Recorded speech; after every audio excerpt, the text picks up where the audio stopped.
He said he'll be late. It's yours. Hey, give him 15 minutes. Wait a minute. My speaker's really working now. Yeah, I can hear you. It's picking me up far away. Calling the combined meeting Wednesday, March 27th to order. It's 6:05 p.m. All stand for the Pledge of Allegiance. I pledge allegiance to the flag of the United States of America and to the republic for which it stands, one nation, under God, indivisible, with liberty and justice for all. Thank you. All right, Madam Clerk, roll call, please. Councilmember Brusher. Here. Councilmember Coyle. Councilmember Harris. Here. Councilmember Patel. Here. Councilmember Patil. Here. Councilmember Pointer. Present. Councilmember Shmuel. Here. All right, Madam Clerk, adequate notice, please. Adequate notice of this meeting as required by the Open Public Meeting Act of 1975 has been provided by the annual notice sent to the Home News Tribune, Star Ledger Sentinel, and Desi Talk on December 12th, 2023, and posted in the main lobby of Municipal Complex on that same date. All right, number 4, review of minutes. Any comments from the council members? All right, seeing none. Number 5, council president's remarks. This is the first time we're going to be trying this combined meeting format. I hope it goes well. If it does, I am hoping to codify this, but we'll see. If it does not go well, we'll make amendments to it to make it go well going forward. That's all for that. Now, moving on to unfinished business. Any council comments on 02212-2024? Seeing none. Moving on to new business.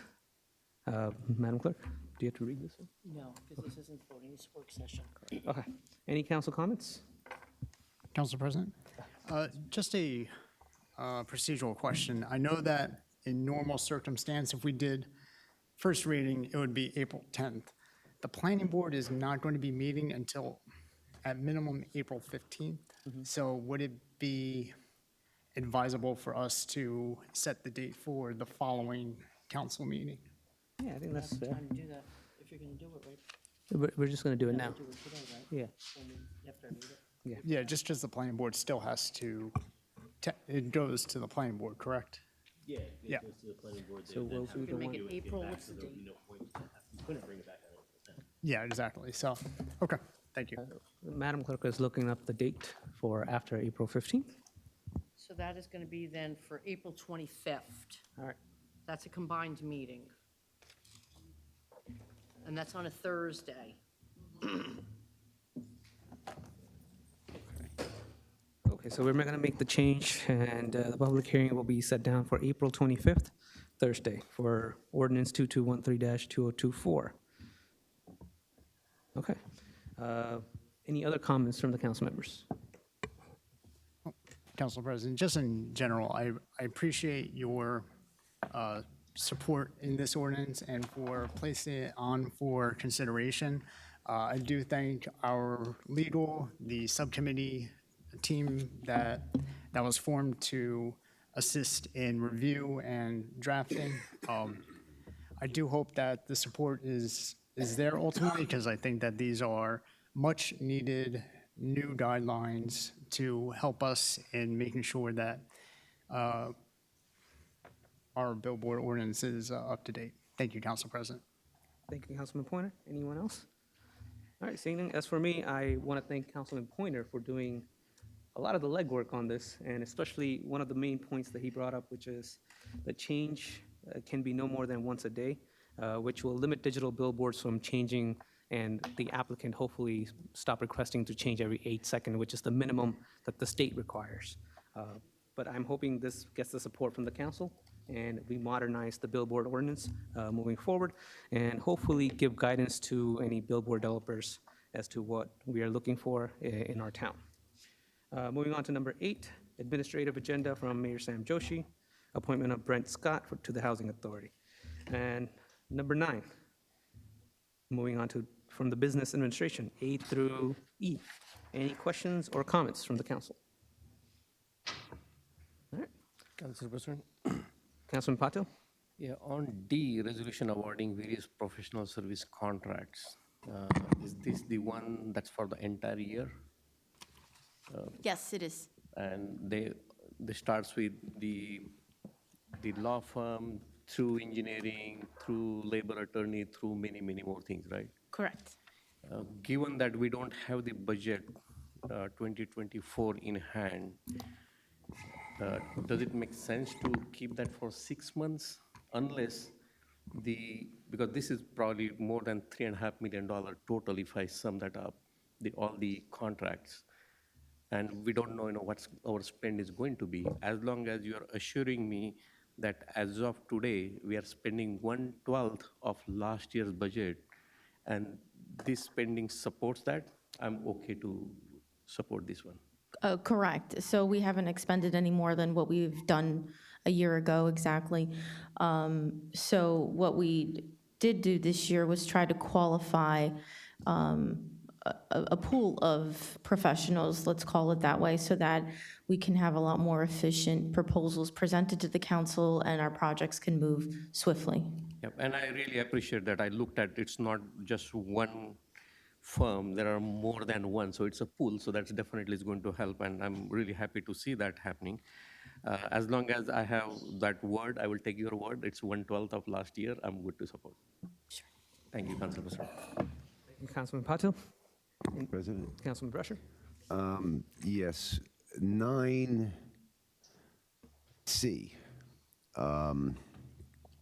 This is the firefighters contract? Yes. That was approved by the firefighters, correct?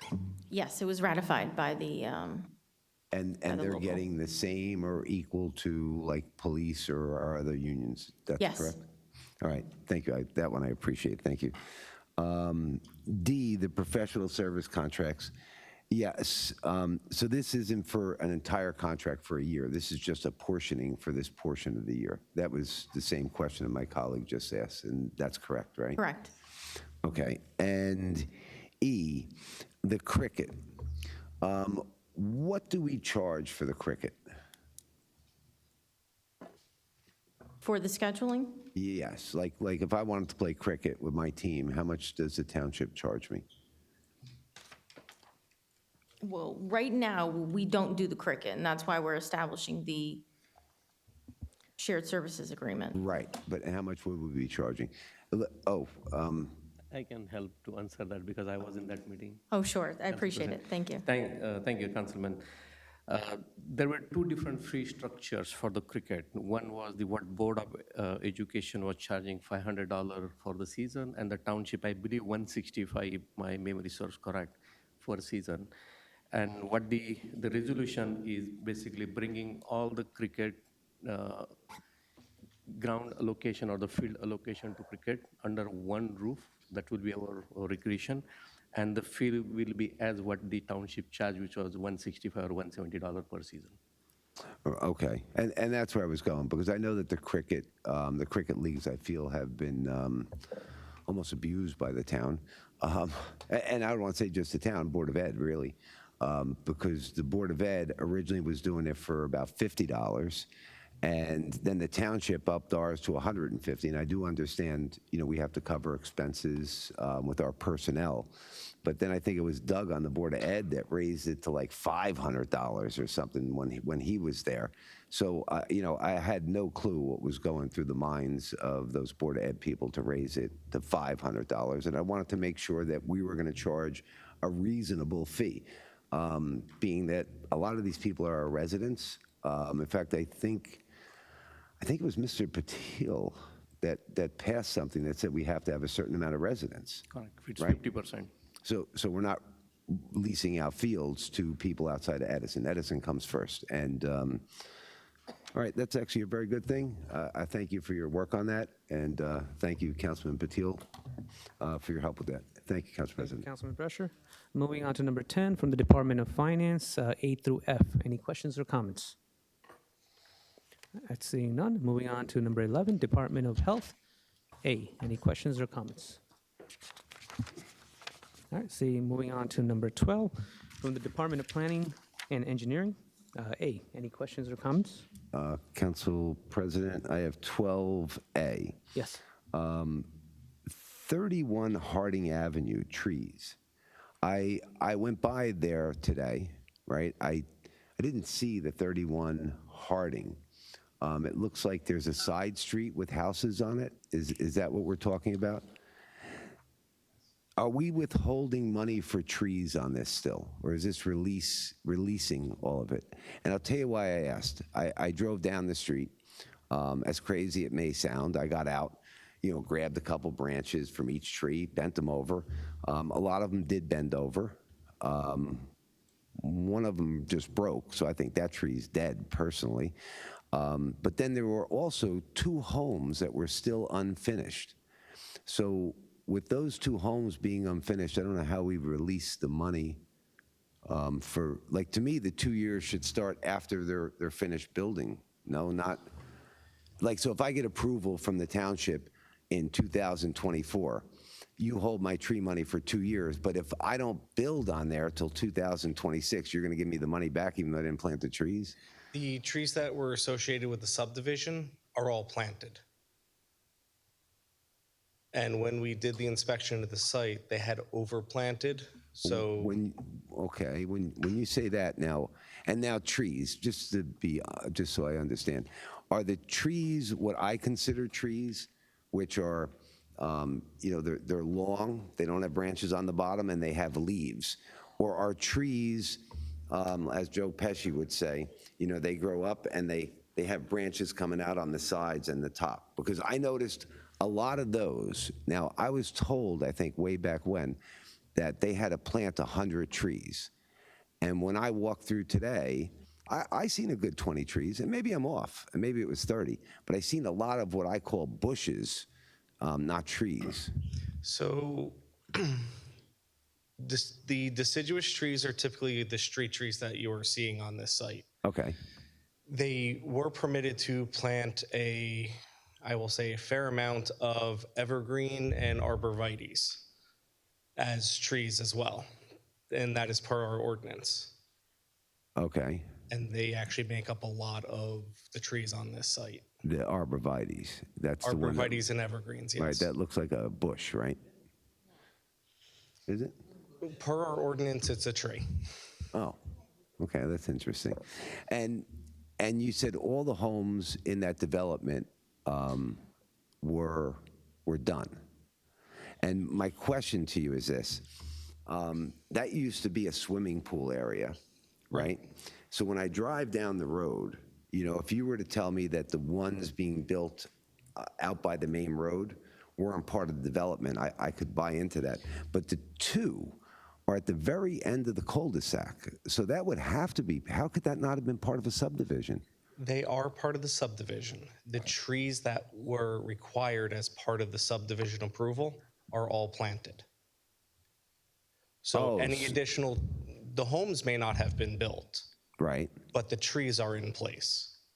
Well, the one lot, I have a picture, there's not one new tree planted on that one lot. I have a picture that I could show you. If you can show me after the meeting, Yeah. when we did our inspection in December, all the trees were in place. So if we vote on it tonight, right, and it gets approved, you'll release that money to them before you get to look at that site and that tree, We right? can relook at the site if you wish. Yeah, I'd like somebody to look. It's a house with just the foundation, not the other one that's built, that's not finished. It's the one with just no foundation. There's no tree, no new tree on that property. Okay, that may have happened after we did our inspection. Like I said, we were out there in December. Okay. So they might have taken out the new tree. So it may to have build happened it. since our inspection, but we can go back out and revisit this. Okay. All right, thank you. You're welcome. A question for you. So if you go back out there and there is no tree, what would happen? I can withhold money from the bond, Okay. so it would be $75 per tree. Okay. So even if we vote on it today, they can still withhold the money from the bond? Well, No, if we vote on it today, you're releasing the money. He doesn't have the authority to hold on to it. But correct me if I'm wrong, if I'm remembering the tree ordinance, there's still a requirement in there. They don't just plant 100 trees and then if 50 of them die, there's no there's no consequence. If they plant 100 trees and within 6 months, 50 of them die, they've still got to plant another 50 trees, or they're in violation of the ordinance, right? Or they surrender their bond. Or they surrender their bond. But if the bond has already been released to them, they still have an obligation under the ordinance to replant or to be fined in violation of the tree ordinance, right? Correct. Yeah. Okay, so we're still covered. Thank you. Council President, I have questions Yes. for engineer. Councilman Pato? Because I have a long history on this particular project. I was the first one on this dais who stood against this particular development. Roughly 195, 200 trees were cut on this property. There's a Woodside pool, which was a community pool. It's a non-profit organization. Community used that pool, but board chose to sell it. And that's where the subdivision happened. There were many violations on this particular property, safety violations, but the township did not act on it. And you can watch my recording. And I have, in fact, back then, we created the Facebook group to educate the neighbors there. Long history, 195 trees were cut. I would say good 50, 60 might be dead trees. Developer says they were dead, but they were not technically dead. But again, I will leave it because this is 2018, you can count the number of years, 5, 6 years old project. Having said that, I don't think, because this resolution really ties down to the subdivision. And those lots were not developed by the same developer, but the lots were sold to the individual homeowners who ultimately gave it to the other builders to build the house. Having said that, there is a bond which is tied, now the tree fund, tree maintenance bond, which is tied to the entire property. To the entire subdivision, correct. However, the entire subdivision, I can tell you, I don't know what inspection was done. I don't see there are 110 trees or 200 trees or anything. I don't know how many trees we agreed that the redeveloper, for all 7 or 6 or 7, those subdivisions, they were supposed to be planted, and they are there. I don't think so. Because if you look at the property, it's pretty wide open right from Park Avenue. You can look from Harding, both the side. I don't see the cluster of trees there. If I have to imagine 100 trees around that neighborhood, I don't think there are that many trees there. So I don't know what inspection was done or the shrubs were counted. So with all due respect, I think we are rushing through, approving this resolution. So my request to this council is, let's relook at what the our zoning gave them the permit to probably plant what type of trees. Again, I understand by the ordinance what they can plant. Let's recount. I don't know the number of trees they were supposed to plant and the some of the fund they deposited in lieu of not planting the trees. We don't have that supporting document as a part of this resolution. Again, you can give that number off your top of head, but that is not provided as a part of this resolution as a supporting document, which exactly I was looking for. That would have helped this council, who were not back then holding this position when this project came up. So again, this will be a request to this council colleagues, let's look at holistically and not release this tree fund, tree maintenance bond tonight. Council Yes. Vice President, I agree and respect what my colleagues are saying. And I have no issue if you'd like to hold off on this and table.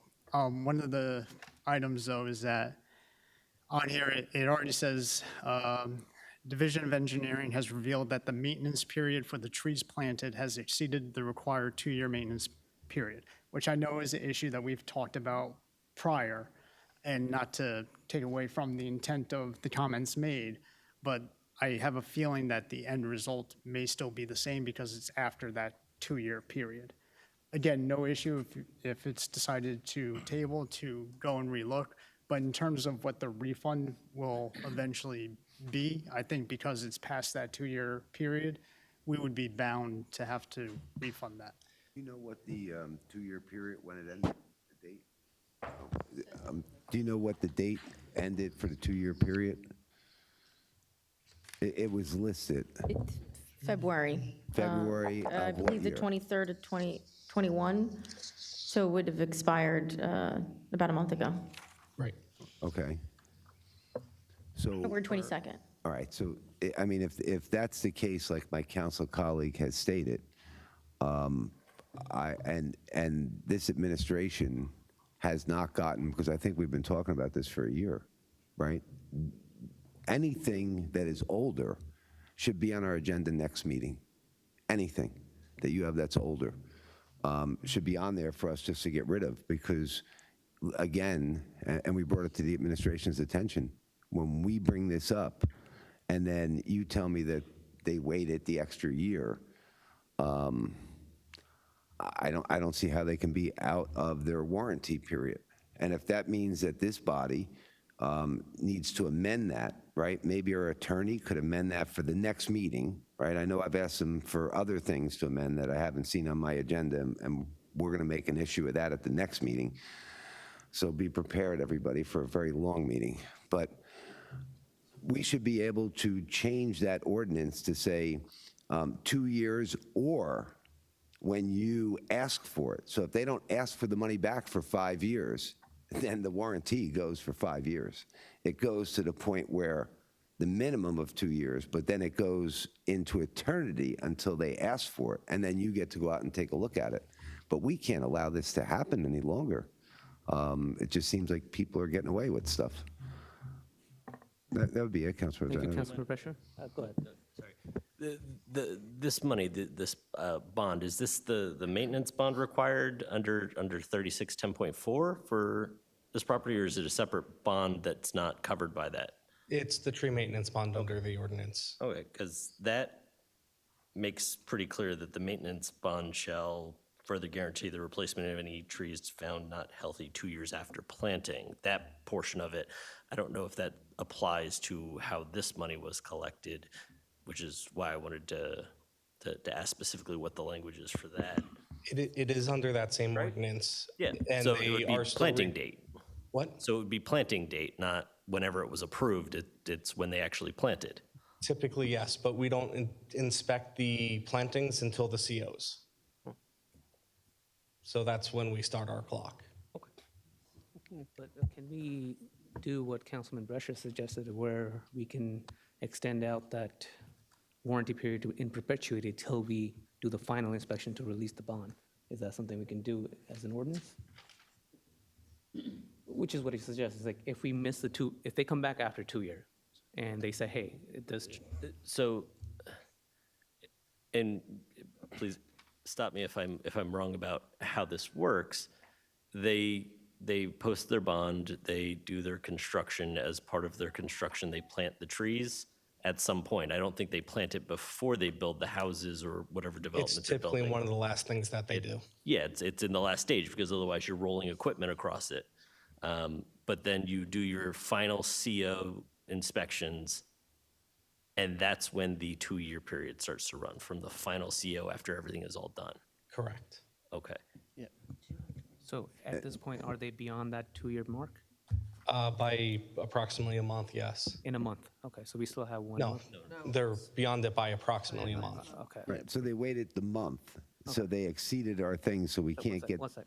So my question to you is, in cases like this where they wait after a couple of months and we still haven't done the inspection, whether or not they are alive or not, is there something we can capture legally so that we can ensure that, hey, if they were supposed to plant 10 trees, they should have 10 trees on our final inspection? Well, if I understand correctly, the inspection was done in December? December. In December, prior to the expiration of the maintenance bond period. Now, what happened between December and now, I don't know, but what you're looking for is a way to extend it beyond that 2 years.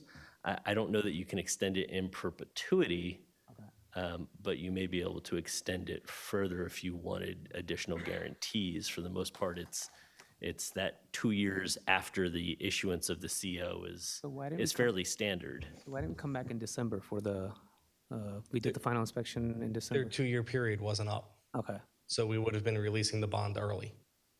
I see.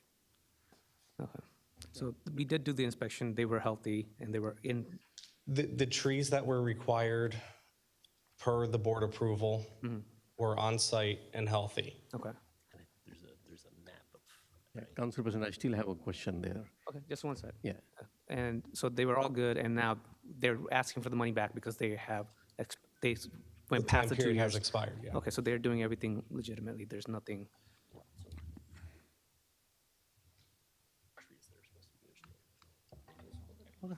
Yeah, so I think maybe as if the council agrees, we can table this and we can wait for the next one. They can do their inspections. We don't have to rush this. Absolutely, but only the question I have is this bond pertains to the entire property, not specific subdivision, because this entire property is not yet completely done. So that is where my question was, why we are rushing through? I get it, you did the inspection, but everything, we have not issued the CO of the last house on this particular property.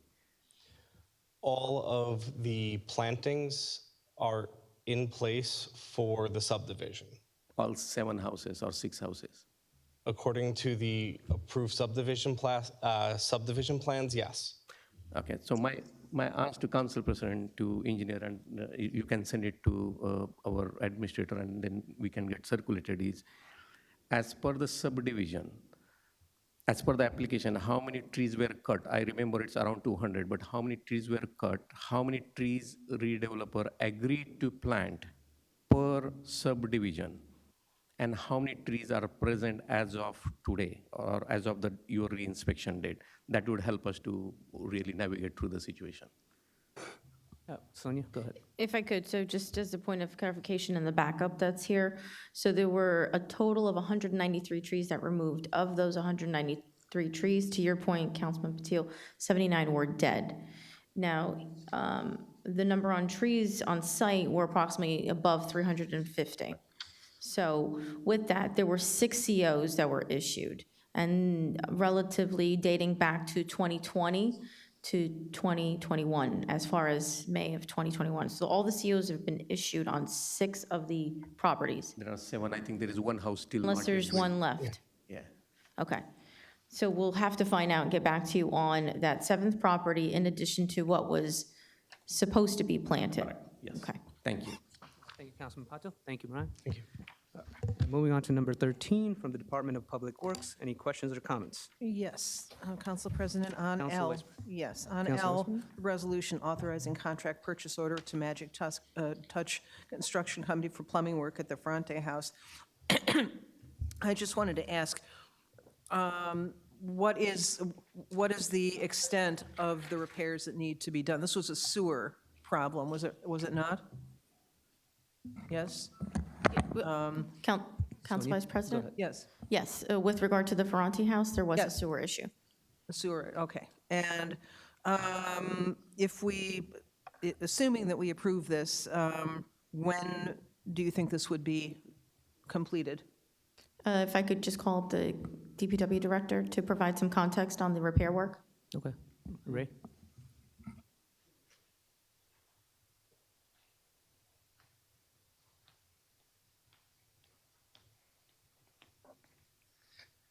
Three weeks from approval.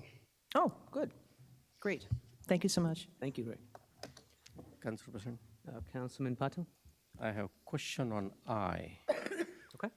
Is again, through Council President, question to Sonia, is $2.3 million, this includes roughly $1.4, $1.7 million for Stilton community? Are you referring to the roof and Yes. building repairs? Yep. Yes. So again, did anyone inspect the Stilton community completely to understand there is no asbestos or there is no problem in the roof? Because what I'm afraid is we pass the resolution, we fund the project, and they will come back and say, hey, we find XYZ underneath, and there is a change request, and we'll go into that loop. So just want to make sure that there is no surprise will be after a fact. There is asbestos there. There are some mold issues there. We're aware of that. Matter of fact, Councilman Brescher, myself, and Bob Deal did a tour of the facility. Our goal right now, and I think I've explained this at a previous meeting, we're looking to button up the building. New roofs, new windows, get it watertight. And once that occurs, then we're going to deal with the issues or the potential issues that we have inside. No, question is very specific to roof. Are you sure that there won't be any surprise once we pass, especially for the roof replacement? There could be asbestos somewhere else, but as soon as the roof shingles are removed and they say, hey, we have 100 other things that we didn't account, and now I need another $2 million. I would say no. Whenever you do any type of construction project, I'm sure Councilman Brescher will tell you too, you run into surprises. However, I believe if you look at the proposal submitted by the company, it's a pretty thorough proposal. They just did phase 1 and 2 over at Kilmer Garage. They did a fantastic job with it. I've used this company not only through here, but through other townships, and their work has always been stellar. So can I swear to you right now, today at this Diaz, when they rip it open, that they're not going to find anything? They shouldn't, because really it is, you rip off your EPDM, you rip off your rubber component, you're going to have some decking that's in there. If the decking's bad, we're going to have to replace some of the decking that's in there.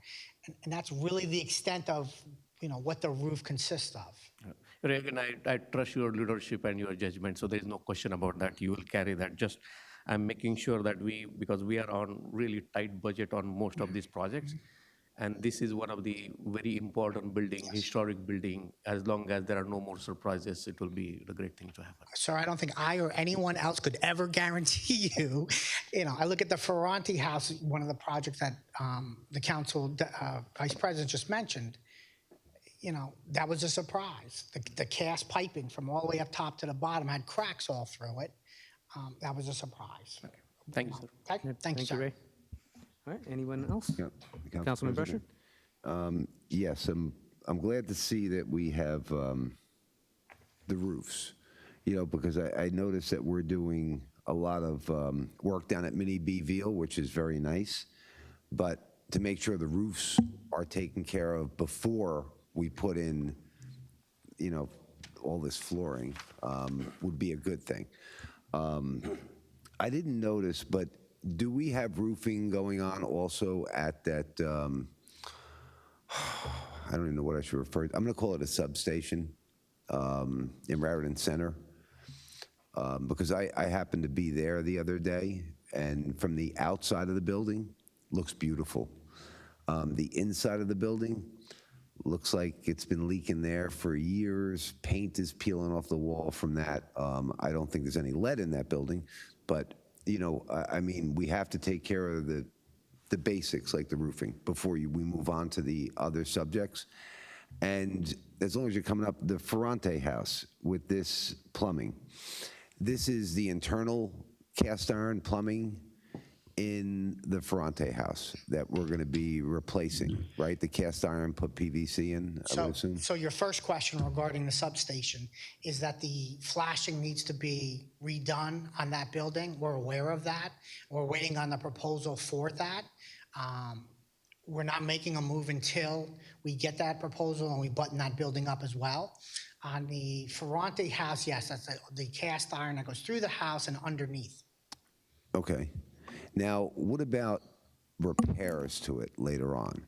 Because as you replace cast iron pipe, that's your vent piping, right? Somebody's opening up the walls. I haven't been in the Ferranti House, so I don't know that it's just plain sheetrock, or whether they have like wainscoting that is antique wood from 150 years ago, and so how are we dealing with that? Or is that it's a lath and plaster?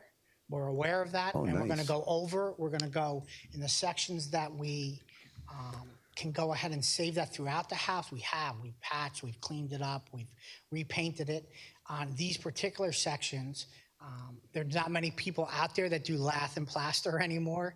Those particular areas will re-sheetrock over. okay? I'd like to give you a call and make some recommendations to you tomorrow on that. And only because I think like to see the house, to see what kind of bases or are you guys, is the administration planning on demoing the house, or we're planning on using the house as is and maybe just refurbishing it? We're planning on using it as is and refurbishing it. So that's what DPW has been doing in the past year, is going in there and trying to clean up the inside as well as the outside, which they've done, and certainly go there and visit. It's a very beautiful property. But as any of these that we're trying to accomplish, especially with the roofing, and now the cast iron piping is actually getting the infrastructure so that we can make it look pretty. Okay, okay. Plumbing, gym equipment. I see we're talking about cameras. I think it was D. Let me see, D. It's D. Yes, for a grant that we applied for. Yes, are we going to do putting cameras at Mini Beeville? And I'll tell you where I'm going with it. At Mini Beeville, and I've went by there. Yes. Oh, you are? Yeah, all the wiring, I didn't mean to cut you off short, but I figured I would cut to the chase for you. All the wiring is done throughout the outside of the building. If you drive around, you'll see all the areas that we ran the wire to. We were waiting on IT to get the cameras in. I'm told they're either in or they'll be in shortly. And that will give us a peripheral view all the way around the building, as well as we're putting another camera inside of the building on the entranceway. So if I pull up and I dump off a bunch of stuff in the front and the gate is closed, you're going to be able to read my license plate, correct? Unless I put a bag over it or something. No, that's a really good point. And that's one of the reasons we're really excited about the police impound yard that's going to be located at Meadow Road. Our goal this year is to have the first real recycling center in the town. The one over at Mini Beeville is a train wreck, right? Yes. You know it, I know it, my guys certainly know it. Our plan is the police are doing an auction. I believe it's April 6th. You guys have passed that resolution last council meeting. Once they go ahead and remove their vehicles, either through the vehicles that get towed down the Meadow Road or get sold off, we're going to start on the recycling center. You guys have already passed the resolution for the fencing for that. And there'll be a drive-in, multiple 40-yard containers that pretty much looking to take, I don't want to say everything, but much more extensive than what we have today. Okay. Yeah, thank you very much. That would be a council president. Thank you, Councilman Brescher. I have one question, Ray. Councilman Patel? For the roofs, as long as is the anywhere we have the flat roof on for the Stelton community? Oh, it's all flat. All flat? Yeah, the majority of it, if not all of it's flat. Okay, so you think that the roof will be capable of holding or HVAC or AC units? We're not doing roof units. We're doing, Once the roofing is done, will they be able to hold? so my point, sir, is we're not even looking at that because we're running mini splits. Okay. So it won't be necessary. And putting anything onto a roof, whether it's solar panels or HVAC or anything, is ultimately a nightmare. Anywhere that has it, it typically becomes your leak point after years down the road. So we're trying not to do that in that circumstance. Okay. Okay? Thank you, Councilor. Thank you. Ray, I had a couple of questions too. Sorry. So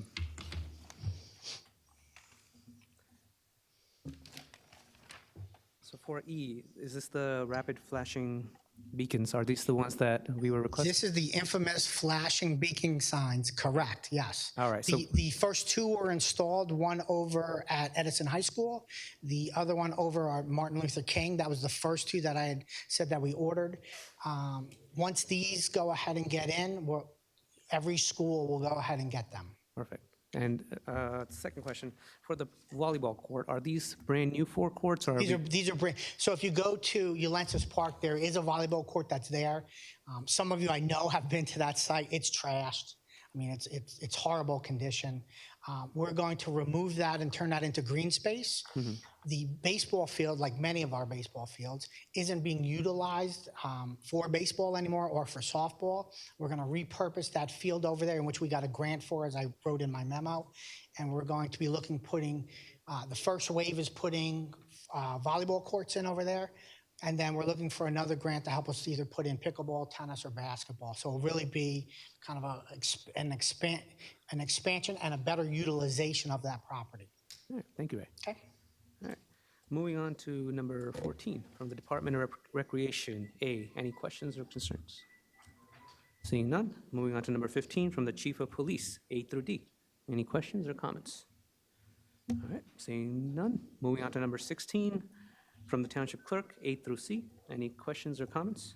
Council President? Yes. For item C, happy to see this on the agenda tonight. The Open Space Advisory Committee does tremendous work for the township. And just wanted to express my gratitude for the work that they do. Thank you, Council President. Pointer. And I agree wholeheartedly. Open Space does a wonderful job for the township, and I enjoy all the projects that over the years that they have worked on, especially the Middlesex Greenway. Me and my wife definitely enjoy that. Now, moving on to the regular meeting, number 17, approval of minutes. I will need a motion to approve. Motion to approve. Second. So I have a motion from Councilman Patil, second from Council Vice President. All in favor? Aye. All right. Number 18, unfinished business. Ordinance for further consideration and public hearing and final adoption. Madam Clerk, please read the ordinance. Ordinance adds a residential parking zone to Christopher Court. So this is open for public comments, if anybody would like to make comments on this ordinance. All right, seeing none, motion to close the public comments. Motion to close public comment? Can I have a second? Second. All right, so I have a motion from Council Vice President, second from Councilman Pointer. Is there all in favor? All right, roll call, please. Is that for, to close the Comment, yeah. No. All in, Now it's a motion to adopt. all right, can I get a, Motion to adopt. Second. all right, motion from Councilman Patil, second from Council Vice President. Any council comments? All right, seeing none, Madam Clerk, roll call, please. Councilmember Brescher. Yes. Councilmember Harris. Yes. Councilmember Patil. Yes. Councilmember Pointer. Yes. Councilmember Shmuel. Yes. Council President Patel. Yes. Okay, moving on to number 19, new business. Proposed ordinance public hearing set down for Thursday, April 25th. Madam Clerk, please read the ordinance. Ordinance amending Chapter 37 zoning by amending the following subsections: 37-62, sign regulations to add language pertaining to off-premise billboard guidelines. All right, may I have a motion to introduce? I move this ordinance be passed on first reading, published according to law for further consideration and public hearing set down for Thursday, April 25th, 2024. And may I have a second? Second. So that's a motion from Council Vice President, second from Councilman Pointer. Any council comments? Councilman Brescher. Yes, I'd like to thank Councilman Pointer on the billboard thing. He did come to me to find out if I had any objections, and I appreciate that. This one was, I'm going to say, above my pay grade. I couldn't come up with anything that would make a billboard ordinance stronger because I probably don't understand it. And there were questions that were raised by some residents. And they're valid questions, but those are questions that I wouldn't even have thought of asking. So I appreciate the effort that you put into this. Thank you. Thank you, Councilman Brescher. Council President, again, I'll just reiterate my appreciation to the administration and to legal for the back work that they did because most certainly I reached out a lot about it. So a lot of what you see before you for consideration was provided specifically by planning and engineering for our review. And again, I just want to express my gratitude. Thank you, Council President. Thank you, Councilman Pointer. And I also want to thank Councilman Pointer again, because I do believe that he did a lot of the legworks, and there were a lot of questions legally, what we should do practically, and how we can manage billboard applications that are coming in and guide them better. And I think this ordinance does answer a lot of those questions, and I truly look forward to supporting this on April 25th. Madam Clerk, roll call, please. Councilmember Brescher. Yes. Councilmember Harris. Yes. Councilmember Patil. Yes. Councilmember Pointer. Yes. Councilmember Shmuel. Yes. Council President Patel. Yes. Now, number 20, public comments on the resolution. So this will be open to the public. So anyone, come on up.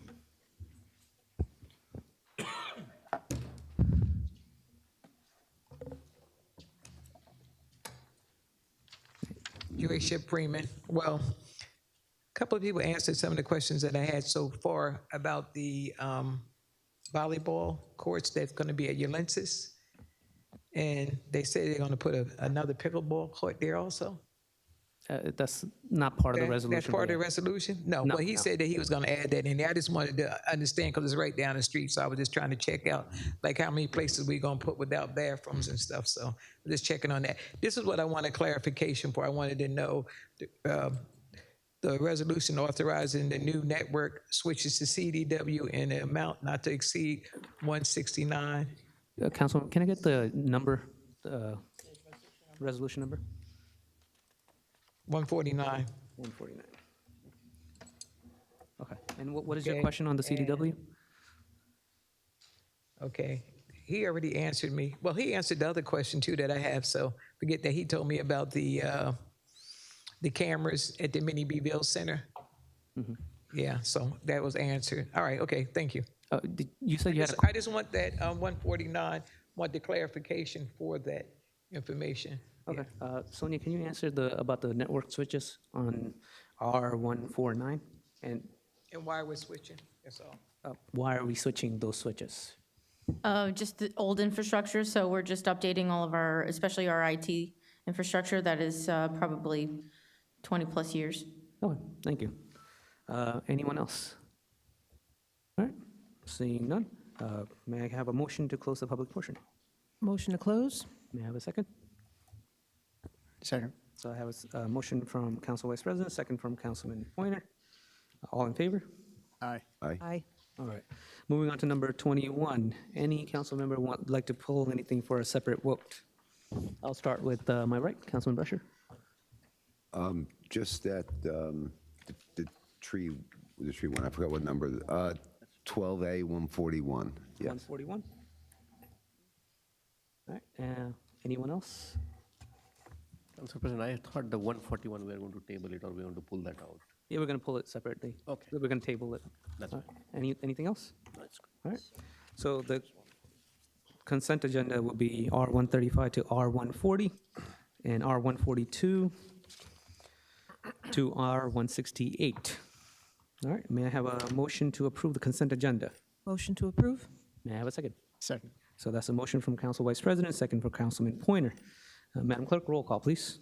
Councilmember Brescher. Yes. Councilmember Harris. Yes. Councilmember Patil. Yes. Councilmember Pointer. Yes. Councilmember Shmuel. Yes. Council President Patel. Yes.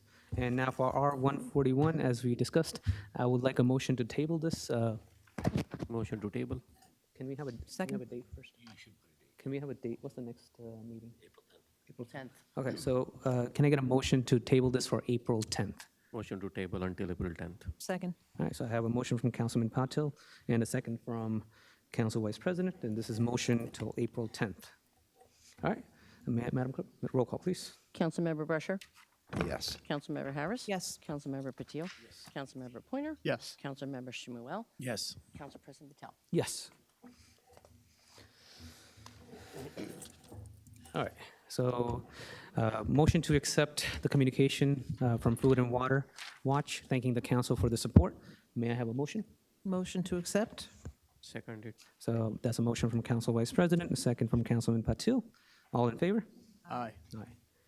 All right, oral petition and remarks. Let me get the list and.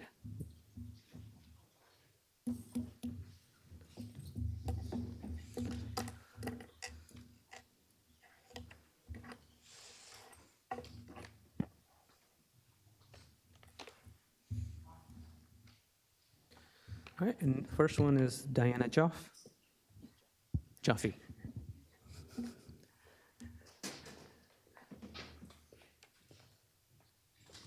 Good evening. Diana Jaffe, 86 Laurel Hollow Court. You're recognized. Thank you. I'm speaking to you tonight as a representative of the domestic violence team in Edison. Recently, I came across Resolution 174-04-20021, adopted by the Town Council in 2021. So I'm not sure if any of you were on the council then. Here's what it reads. This resolution authorizes the release of $50,000 from the Township's Affordable Housing Development Trust Fund to CCC Housing Incorporated to be used for the purchase, due diligence, and closing costs of 2 units and supportive housing in the township, $25,000 per unit. And it goes on. It will be used for supportive housing for victims of domestic violence. And it goes on. The problem is, I don't know where, I know it's a resolution, and resolutions aren't etched, but I don't know where the money went. And while the township, lovely woman in administration, Joanne Murato, is trying to find out how the funds were spent, we want you to know that we're here and we need your support as well, the mayor and council, not just with a resolution of recognition, but with the funds we need in order to take care of our victims. I'm proud to be a 30-plus year resident of Edison, but I'm not proud of how we've seemed to avoid domestic violence. It's been like a pariah. Our victims are women, children, and men who are suffering from the most horrendous violence and abuse. The police have exceeded all expectations. They've been wonderful, but they can't do it alone. We need the support of the mayor and council together to help. And to provide some context, our neighboring town of Woodbridge is a shining example of how we should be handling domestic violence, as is Perth Amboy and other Middlesex County towns and Morris County. We can and should do better. And if the old hackneyed expression says it takes a village, then let's get going. Thank you very much. Thank you, Diana. A quick question for you, Diana. Sure. What do Woodbridge do better than, what does Woodbridge do better? Woodbridge is very well supported by their mayor and council. They actually have apartments they have built for victims, as Perth Amboy, and I believe in Morris County, and there's some other towns in Middlesex County who have done that. We just haven't paid attention that we need to pay. From getting a room, it's been a hardship to get a room in the police station. We finally got it. We're going to be painting it and cleaning the, we're doing everything we can. We don't have any money. And I don't know where the funds are supposed to come from. I'm pretty new at this. This is my first year. I was trained last year. So I'm just getting involved in this, and I'm seeing what we don't have. And it's a shame. We really need to help these people. Okay. Let me ask Sonia as to, can we find out where this funds went? Sure. If she's speaking with regards to Joanne Murato, she handles our CDBG funding. Right. So I could certainly try to identify exactly what we've allocated and what we could potentially allocate to address this issue. And legally, what we're able to do it in order to meet the standards for any victim that you're referencing, so. I'm sure we can get some grants on this, no? For domestic violence? I know there's a couple of things on the police end that they do, but I'd like to know if we can actually potentially spend CDBG funding to address an issue like this. And if so, then certainly we can build and allocate it as part of the funding we get on a yearly basis and that the council approves.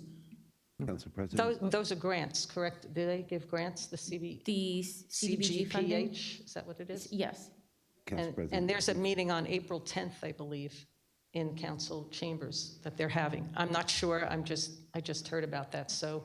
I can certainly find out. Okay, after. thank you very much. Okay, Councilman Brescher? Yes, I'm wondering if Sonia might be able to get you the funding that's inside our account. Because I believe the account has, I'm going to make it up and say 10 million. Maybe it's 8, but I think I'm close somewhere there. It's substantial. Right. I can't give you the number, but. Well, so I'll tell you what happens. Let's say that you want to build a warehouse in Edison, right? And you go down for your permits, like a warehouse like Amazon. On the bottom of their permits, I'm going to say donate. They're required by law to pay approximately $500,000 that would go into this fund, which is supposed to be used to help low income. I don't know, like this one, right? I don't know that it could be spent on this, but I assume it is, just otherwise I don't think you would come up here and have told us this. So I'm believing it. But we do have a substantial amount of money in how that, then would go to low income or other avenues like this. Okay. Council President, yes. I wasn't on council then, but Councilman Patil and Brescher were on there. Do you remember when this came up as a resolution? Yeah, it was in 2021, but it went to specific organization. And again, I don't know how they spend, because once they apply, this council adopted a resolution, but probably we might have to go and ask the organization where they spend or who they helped, probably. Yeah, I think it's really a crime that we don't have these kinds of resources. A big, big town such as ours, it's a crime that we don't have this. And I'm willing to work with you, Sonia, I'm willing to work with you, Diana, to try to see what we can do to get the funding for this. Thank you. Thank you, Council Vice President. Moving on to Maria J. Lopez.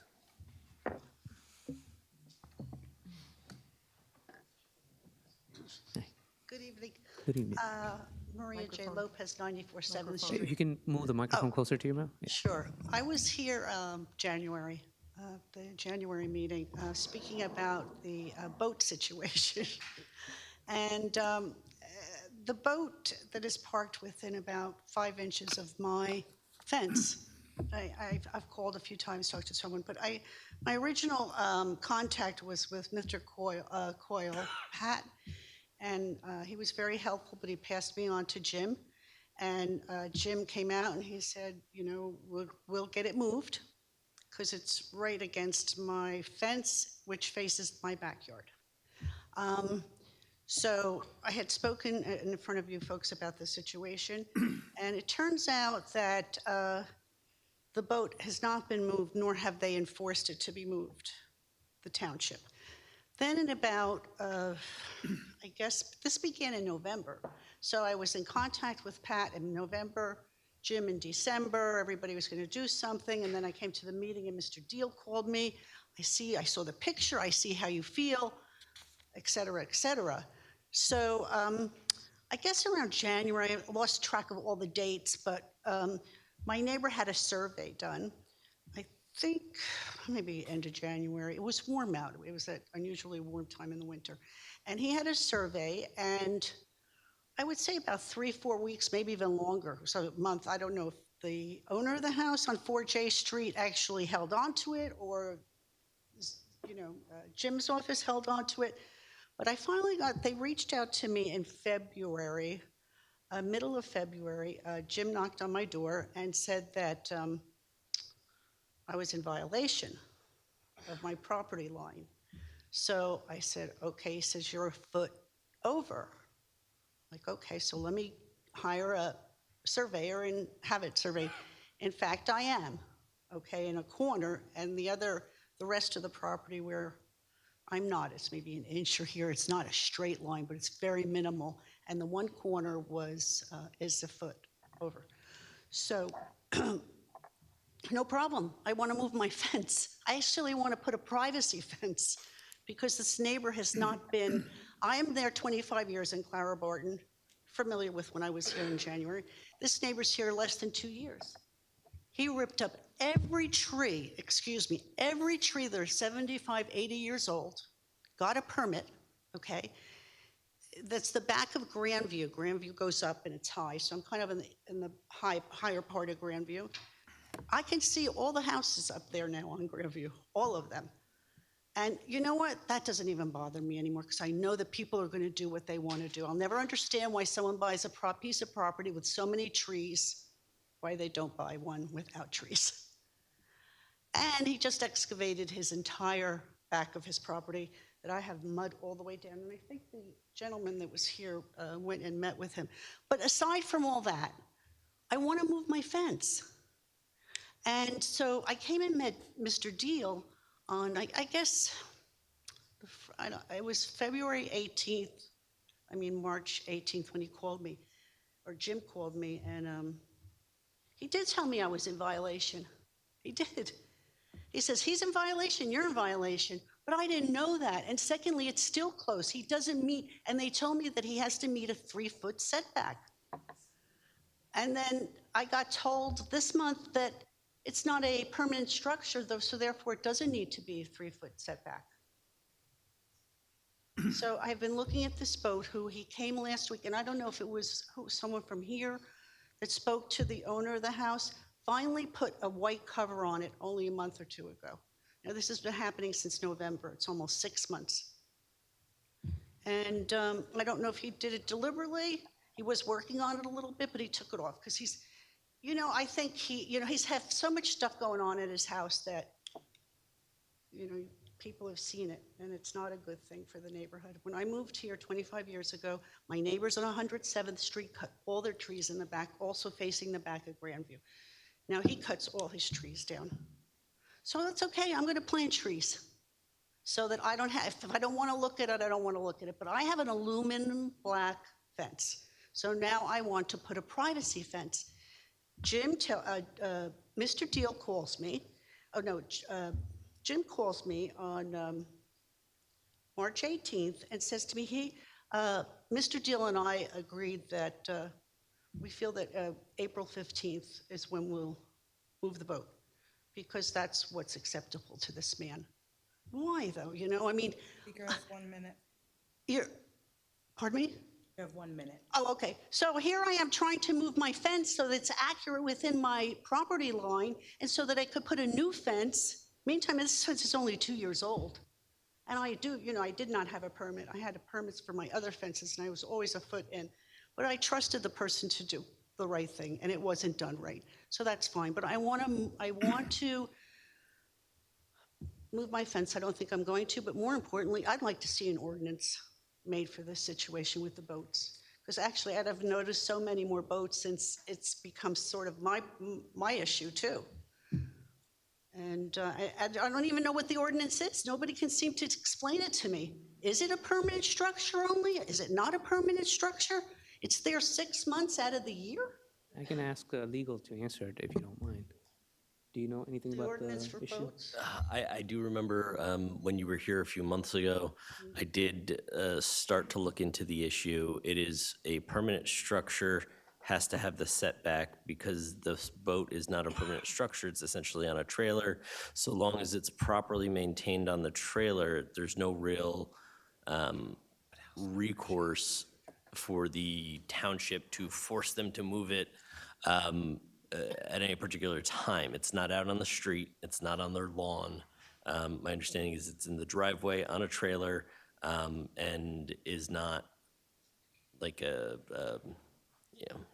sometimes you see houses where they have a boat that is not seaworthy anymore and it's collecting rainwater and mosquitoes and things like that. That's problematic under the health codes. But from my understanding of this particular situation, it's simply someone who is utilizing the space in a way that the township doesn't legislate it's against. close It to may my not fence. be Maria, your time is up, so unfortunately you won't be able to talk about it. So that is what the issue is, to my understanding, my recollection from looking into it a couple of months ago.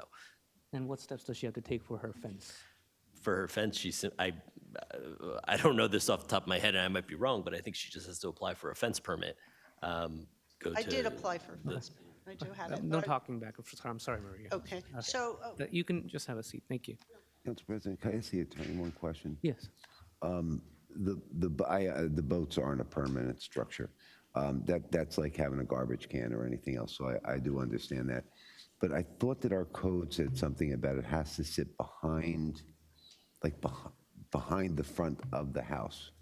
I don't believe that's the case in the code, but this is research that I did 2 months ago. I did not see anything similar to that, though, in Really? the code. Okay. I can take another look at it if you'd like, and we can discuss it more fully. I'm happy to do that. But from my understanding of how it's set up right now is that it, in the driveway, is an acceptable location as long as it's on an appropriate trailer. And just so the resident knows too, April 15th is the day that all marinas allow you to put your boats in the water. Of course, you would know that. I would know that. Thank you. All right. Thank you, Councilman Brescher. Thank you. Legal. Anyone else that would like to make a comment? Come on up. You can come on up. Yeah. Actually surprised I remembered that. Elizabeth Conway, 20 Netherwood Circle. You're recognized. Thank you. I have a question about the cable companies. I did see that the Public Utilities has approved Comcast to come into Edison, and I see a lot of digging up and driving, not wires, but tubes underneath everything. And I was wondering, they said they were going to be doing parts of the town, but it didn't say specifically where they were going to be doing it. And all of a sudden, in my neighborhood, there's these white lines going out in front of our street. There's the curb and then that sidewalk part, and then into the street, there's white lines being drawn, and it goes to all the cable boxes where it's pointing to. And I was wondering, is there any kind of purpose for them to let us know what's going on?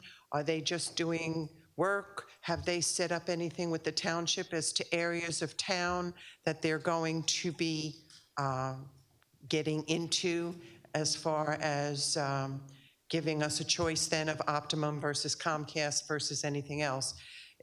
I'm just afraid, and my neighbor's afraid. It took us forever to get a new road.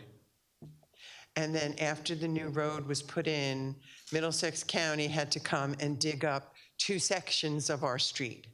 And now it seems the way that the lines are drawn, and then one goes across the street and goes down further, it looks like they're going to be digging up Netherwood Circle also. Is there anything where we could find out more information as to, and I have no idea where the white lines came from. I'm usually not noticing things like that. And when I brought it up, nobody knew what I was talking about. And they all had to go outside to see where are these white lines from. So is there any way of finding out maybe from the Intranet committee as to what portions of town are going to be affected, or? Yeah, I can ask Sonia, does Comcast let Edison know as to where they're going to be working on and what they're going to be tearing down? Anything I on- have not been advised that any specific area, through the BPU, just let us know that they're going to start work. We're never in the know, if you will, as far as the area. I can certainly inquire to see if there's a general area that they're doing infrastructure work, to see if that can get some sort of answer on that. And I know in our ordinance, they do state that they have to do curb to curb. Correct. So afterwards, if they don't do a good job, you can let us know, and we can follow up on that. But they're not going to let us know, they'll just do as they please. Okay, thank you. Thank you. Council President, can I make the remark? I think, our engineering department, if they have applied for the road opening permit, we should be able to find out which area they are targeting based on the road opening permit.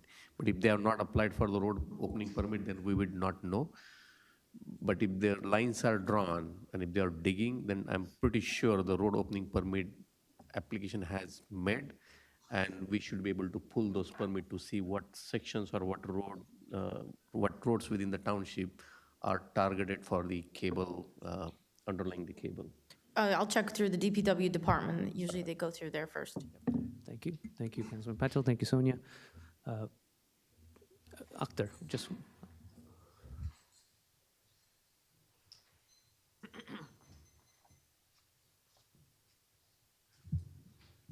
Akhtar Nasser, Pleasant Avenue.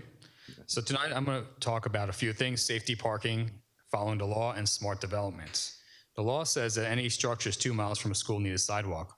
On Amboy Avenue, I found 4 buildings that when modified, they will need to have a sidewalk. So who should I pass this list on to make sure that we do not have the same issue like we had with Lot 103?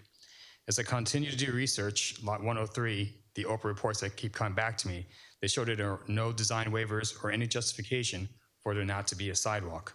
I know Councilman Patel has been investigating this issue. Do you have an update?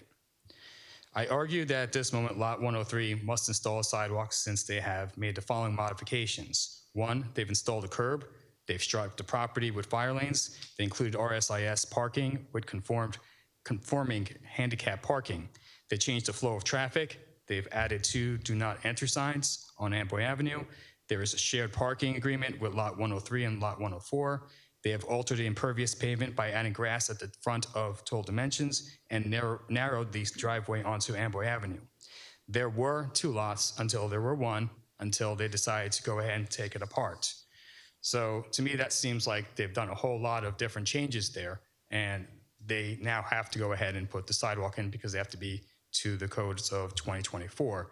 It seemed that I found a case law that said just by going ahead and paving and striping, that they had to go ahead and adjust to the current law. So we've gone well beyond that. So can we have a legal answer to say why there is no demand for a sidewalk on this property based on these alterations? I ask that the council enforce the sidewalk ordinance on this property and any others that don't comply to the law. Now I want to switch gears, and I want to thank the mayor, Mr. Deal, Councilman Pointer, and all the other residents that attended at the mayor's office to have a really good meeting about what we're going to do in Clara Barton. And I wanted to thank the mayor for agreeing that we should have no more than 3 stories in Clara Barton. As promised, we will meet with the neighborhood and give feedback with the 2 properties that were discussed. In light of this meeting and the mayor's agreement for 3 stories, we hope that the planning board will finally adjust the 4-story language to 3 stories and below. How they came up with the 4 stories is beyond me. As I mentioned last time, the lots that they arbitrarily chose are like 0.6 acres, and there are other lots that are much larger. On March 13th, the council voted to send a resolution to the planning board to reduce the building height from 4 to 3 stories. When we went to the master plan meeting, though, on March 18, we expected them to have seen the resolution, but Mr. Sandulski said that they did not have it. Can our township attorney verify that the 45 days to act on a resolution started on March 19th? If not, can we have clarification of why not? On another note, this weekend I was in Westfield to watch a play with my nephew, or actually that he was in. It was a much needed break from all the craziness in politics in Edison. Anyway, as I went through Westfield, I couldn't help but notice that there were many unique building heights and different types of styles. And I kind of strained my neck to go ahead and see if I could find any 4-story buildings, and I just couldn't. We have character in Clara Barton, and if Westfield doesn't have 4-story buildings, why in the world do we need that? They thrive and they have foot traffic. Westfield and Clara Barton will never be in the same sentence because we don't have a train station, we're residential, and we do lack parking. Parking brings me up to my final issue. We have parking, but not the good kind, it's the illegal kind. People love coming to the coffee shop, the ice cream shop, and the Chicken Palace. The problem is that people will continue to park right next to a business because they don't want to walk. Even if that means illegally parking next to a stop sign, crosswalk, or even double parking. This is a danger to pedestrians and people. I highly doubt that this was the vision of what Amboy Avenue was supposed to be. But this is what happens when you go ahead and try to build too much in one area. To handle this issue, I have had the neighborhood call the police dispatch to report when they saw issues for the past few weeks. Unfortunately, we are short on police officers, and this is not necessarily a high priority. And by the time that the police respond, it might be too late, and it usually is. A week ago, I brought this issue up to Councilman Pointer and Councilman Brescher, and it seems that 4 summons were issued and multiple warnings were given. This issue is likely to continue, so we need a plan. For now, I have seen Chicken Galore patrons use spots on Amboy Avenue, but they also park at Jade Dynasty. I have also noticed that the people that are at the coffee shop and the ice cream place are also at Jade. It makes you wonder what would happen if Stewart's and the Jade Dynasty became 4-story buildings. Where would people park? I'm glad the mayor has heard us and agrees that we should not have taller than 3-story buildings. I look forward to the answers to my questions and a safer Clara Barton. Thank you. Doctor, if you don't mind, can you repeat the questions on the sidewalks about the 2 miles and the lot 103 as to? So one of my questions was, I know Councilman Patil has been investigating this issue with me. Do you have an update? Can we have a legal answer to why there is no demand for a sidewalk on this property based on all the alterations? So his comment was that. Another one was, can our township attorney verify that the 45 days to act on a resolution started on March 19? If it did not, can we get clarification on that? Okay, thank you. Yep. Sorry, is this the property with the 2 units sharing the parking lot and then there's parking into the street, right? Unfortunately, I can't answer that. I can tell you that as part of its original approval, that's what was granted. But why the planning board did or didn't require them to install a sidewalk as part of the approval, I simply don't have the information for. there's an That's a ordinance- question for the planning board. There's an ordinance that says within 2 miles, they have to have sidewalk. And so can we mandate that post-approval? I can look into whether or not you can mandate it post-approval, but my initial impression of that is that that is a planning board function and not a council function, so you may run into an issue there, but I can certainly look into that aspect of whether or not you can mandate it. With respect to the 45 days, I believe that the 45 days starts to run once the resolution is passed. It should have been sent over to them, though. If there's some issue with it not having been sent over, that may in fact delay the starting of the 45 days. Otherwise, it'd be very easy for the council to pass a resolution to amend the zoning ordinance, hide that resolution for 44 days, send it over and say, well, we sent it within the 45 days. So long as it was sent and transmitted to the planning board, that's where their 45 days would start to run. Whether or not they actually had it, didn't realize it, or just didn't have it, I don't know. So that would be the only reason for them to say, hey, our time is extended, you never sent it to us. My understanding is it was sent, so whether it was sent that day or shortly thereafter, and it was just not on their agenda meeting because it didn't make that agenda meeting. If Mr. Pointer is correct, their next meeting is April 15th. Yes. That would still be within the 45 days for March 19th for them to review and come to their conclusion on it. So, and then I believe there was one last question, but I wasn't quite sure. Or maybe it was just a two-part question on the sidewalk I issue. think we can do it off. Yeah. So, thank you, Akhtar. Councilman. Council President, Mr. Akhtar, I'm still working on that issue that you brought up on the sidewalk. I don't have definitive answer, but within a week, I promise you will have the answer. In terms of the 45 days window, again, do we have the confirmation that we send this to the planning board? Because what I heard is planning board doesn't have the resolution, which is a very valid concern. Who is responsible to send the resolution? Is that Cheryl, you or administration that sends the? It is sent already?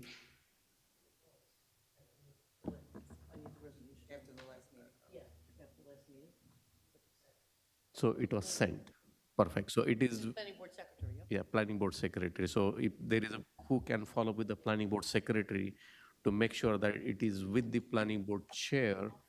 Perfect. Thank you. So that, we don't miss again the next meeting and we don't have it again. We should Well, not. look, as long as it was sent, that 45 days starts to run. If it was transmitted properly to the secretary, and I have no reason to doubt the clerk, then that 45 days would start to run, and they can either comment at it or not. In which case, it comes back to the council for action. Yep. So only the last question on that same front, if the planning board doesn't act within 45 days, like in 45 days time window, will this council be able to probably move the ordinance to amend?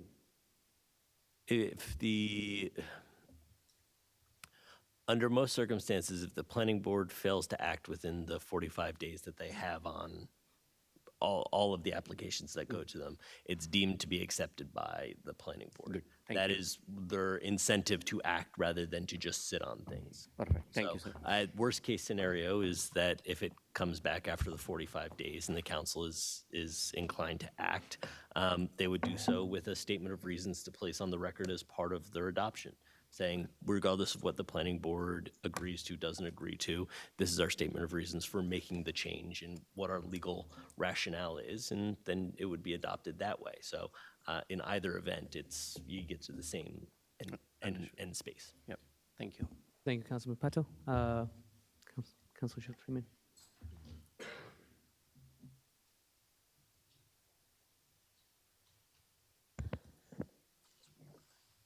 Joy Ship, 41 Main Street, Joy Ship Freeman. As far as the domestic violence, which is just terrible, I remember us giving out awards to men who dedicated themselves to that. But as she discussed with the resolution, from the CDBG grants, I got $25,000 for my after-school programs, but they also made you follow through on the grant in order to get the money from there. But the money's available for you, but they make you have to do like a two-step process after you do the resolution. And also, I wanted to, through the chair, to Fire Chief. Are we prepared in case those tankers that's filled with oil blow up like down the street from my house? The Council, Chef Freeman, please address the president. Excuse me? He won't, I'm sorry, what was the question again? They're tankers down the street, and they're parked down the street from my house, right behind the Stop and Shop on the right one. Councilwoman? Are we prepared to take care of that? The council president's request is that you address the questions to him rather than engage in a colloquy with the I fire haven't even chief. engaged in a conversation. I haven't even talked to him yet. I know, So and I'm just clarifying what the council president's request is. But I ma'am. haven't even talked to the guy. I said through the chair, and I asked a question. So I think you're kind of like jumping the gun there, sir.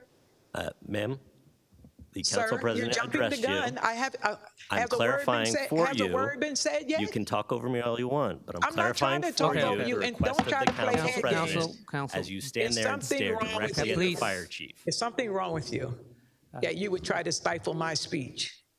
Okay? I'm not trying to stifle your speech, ma'am. I'm just trying to observe What decorum. word has he said to me yet? What Either word way, has he can you said to me? please address the president? You know what I mean? What word has he said to me? If I look at you while you're talking, I ask the question this way, and I look at you like you're talking, okay? Hearing problem, okay? From being in the classroom too many years, okay? So I hope all my time stopped while they were playing these games, Marlena. So I'm asking about the tankers right there, right behind Stop and Shop, that are filled with oil, okay? And the reason I'm asking these questions, because I'm getting kind of nervous with all the infrastructure and stuff, watching bridges fall down in places, making sure people have things taken care of. So I just wanted to know if the fire department is equipped in case some of that stuff blows up back there by Akbar, in case it catches on fire. All right. Fire chief.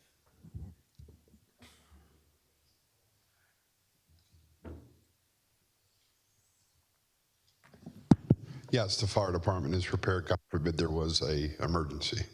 Thank you very much. That's what I'm concerned about. Thank you, fire chief. All right. Thank you very much. And through the chair there, I just want to know about the Catalina converters and all that. We've come to like a stop for those in Clara Barton. I'm sorry, repeat the question? Catalina converters. The catalytic converters, yes? Yes. Okay. What's the question? Have we taken care of that problem in the Clara Barton section? Because there seemed to be an overload of that. When you say taking care of the problem, like, did they start, like, stop With completely? the police department, has it stopped? Has it went down? How has the Okay, so what resolutions have they done? Chief?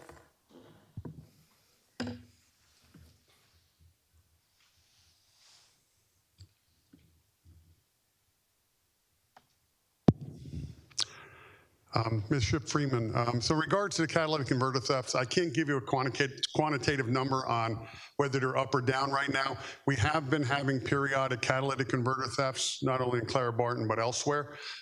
It's not just an Edison issue, as you know, it is a regional issue. I could look into where our numbers are at this point. Okay, thank you very much. Thank Thank you. you, Chief. Okay, a federal holiday, is Juneteenth, or is it off on our calendar? Is it on our calendar this year for the township? So is the Juneteenth off for the township? Yes. It's a federal holiday. I figure we get all the religious Sonia? holidays off. Let me ask Sonia. Sonia, do we have Juneteenth off for the township? It's not a township holiday. Otherwise, we'd have to negotiate it with the various unions. in exchange for potentially any other holiday, but we do not have that holiday. We do recognize it. Thank you. Okay, so we don't have Juneteenth off, okay. That's the federal holiday, but we have other one off. Okay, I'm also asking about the $13 million of the contaminated land and the lawsuit that's pending against it. And will we be cleaning it up and putting some other project on it in the near future? Which land is this? Okay. Freeman? Silver Lake. Silver Lake. And your question is what we're going to put in there? Yeah, when are we going to clean up the contaminated part? Because it's contaminated to the level of certain things, but for parks or for housing and stuff, it has to be cleaned up. So is there a timeline for that? Sonia, is it? Right now, we're not doing anything, per the mayor, we're not doing anything indefinitely with that property. So there are no plans Okay. at the moment. Thank you, George. And last but not, Your time's up. no, my time isn't up because y'all talk during my time. My your time is isn't up. up. I told her to put the time back on at the time, and y'all Councilwoman kept fooling Freeman, around. your time is up. At all. All right, so. Please sit down. I guess I'm gonna sit down because this is the only town that I know Please sit that down. doesn't know when their streets are gonna be Please dug up. sit They down. waste all their money on paving the street, and then it gets dug up Point the of next order. week. Crazy. Council President, one answer to the Juneteenth. I brought this up with Sonia to see if maybe they could reach out, because we had those Lincoln and Washington's birthday, which like nobody has. Everybody has President's Day now. So it would be a holiday that we'd be able to swap with the unions. And what's nice too is I don't think we have any holidays in that month. So it allows an extra holiday. Is that something we have to legally negotiate? Like, or you could reach out and ask, right? I think It would have to be negotiated into each one of the union contracts because it's a change in the terms and conditions of employment. So you couldn't just say, nope, you can no longer have this today and we're going to give you this day instead. It would actually, they would have to agree to it. They might, I don't know. A lot of people would prefer to have a day off in June than in, say, February, but it would have to be individually negotiated with each union. so. If going forward, if we want to make this change, what will be the first step? So the first step would likely be to enter into negotiations with the unions over whether you want that as part of their contract negotiations. It could be designated potentially as a holiday for the township with the non-union employees, but that gets messy if you haven't actually taken that step. So Don't they have there's a lot of ways that you would have to go about it to make it clean. Implementing it piecemeal really doesn't work that well. I've seen that happen in other towns, and it usually gets to be a little bit messy.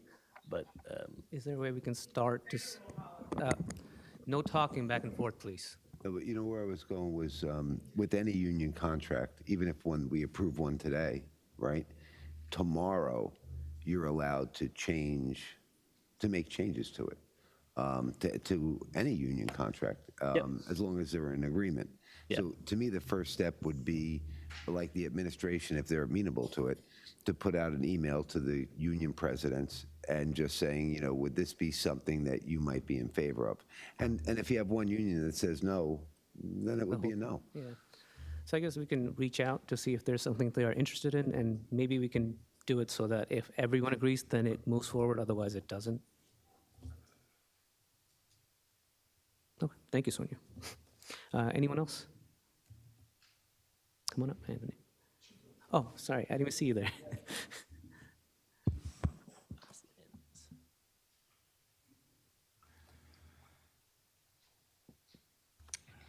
Sue Malone Barber, 85 Pleasant Avenue. You're recognized. I was away for the last meeting and didn't get the opportunity to thank council members Brescher, Teal, Pointer, and Council Vice President Harris for voting to send that resolution to the planning board asking them to amend the Amboy Avenue redevelopment plan and eliminate the 4-story or 45-foot permissible building height. I also had the same question as Akhtar. When does the clock start ticking? I think you covered that, and thanks for chasing that down. And then I would also like to publicly thank Mayor Joshi for meeting with a group of Clara Barton residents and for asking us what we'd like to see developed on 2 large lots on Amboy Avenue.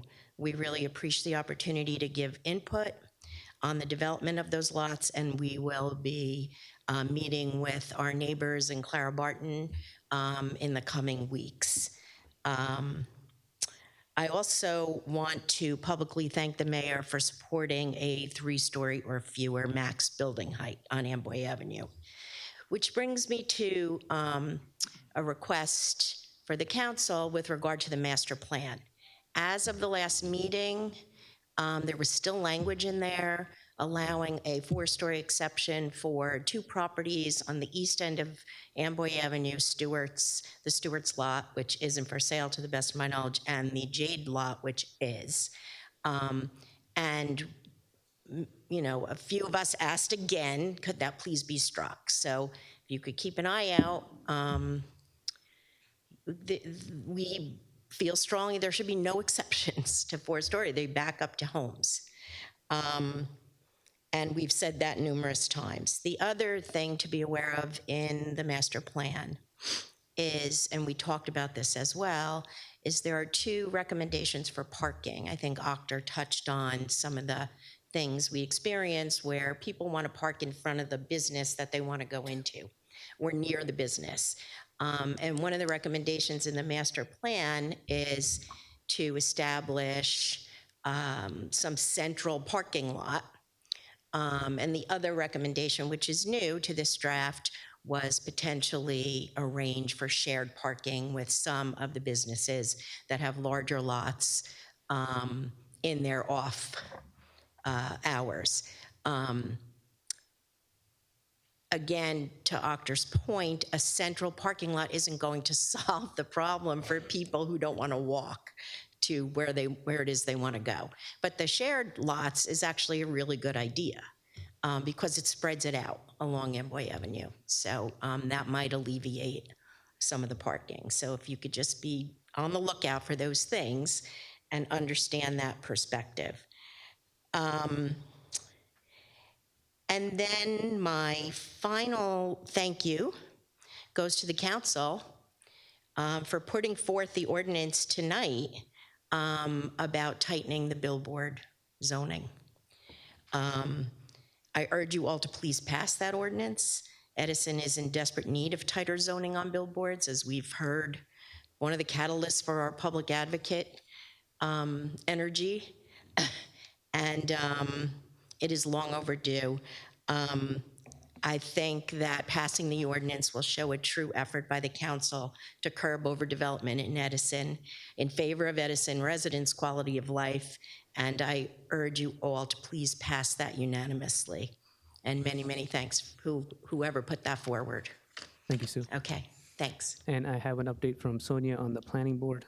They said that they will have the 4-story ordinance on April 29th, so it'll be on the planning board on April 29th. Oh, good, great, Right. thank you.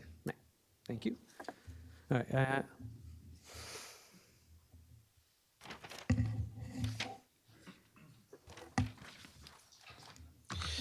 Anthony T. Amarin, Wiley Avenue. You're recognized. Thank you. First, a few Clara Barton concerns. I don't know what the tree fund is and how much money it is in there currently, but I speak to a lot of my neighbors on the Clara Barton side. I call it the forgotten part of Clara Barton, but the Warburg side towards Ford's. In the medium, if we could make trees, plant some trees there. It's an open space there. Where is this? Clara Barton on the Ford side of Amboy Avenue, closer to Ford's there, if you would. So there's the medium there. It's like it's wide open. So basically from like, I don't know, Wolf, Jefferson, there's no trees on those mediums there, and a lot of neighbors would like, to dress it up with some trees and stuff. If you don't mind, can you send us the exact address? Yeah, I'll get it to you. Yeah.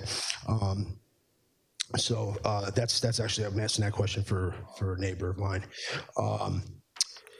Let's see here.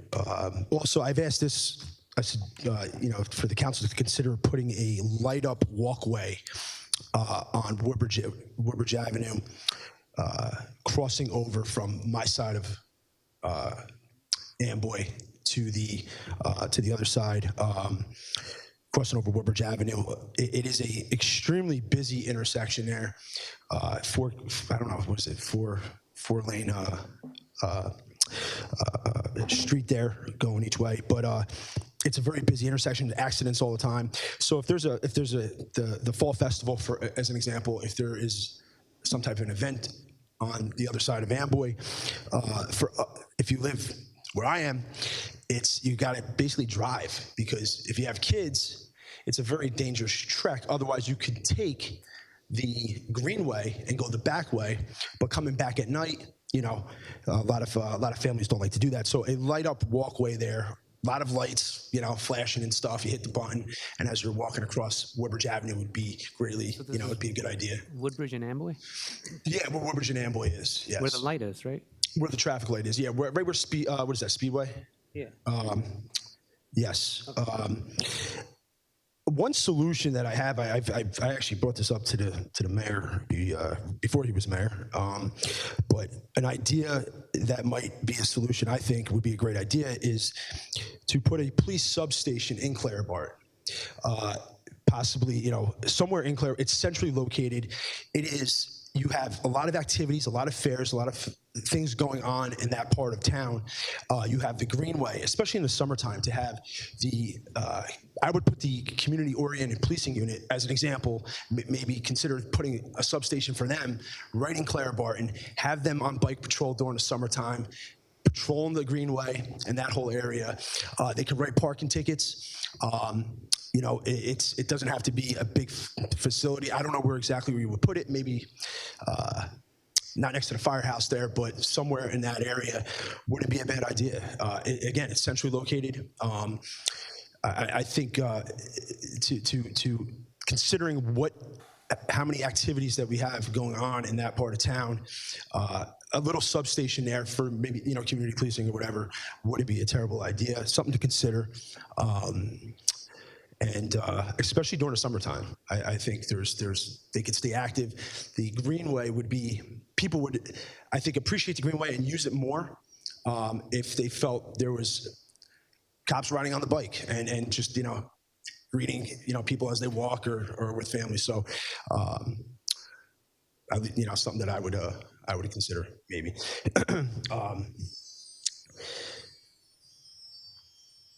Let's see.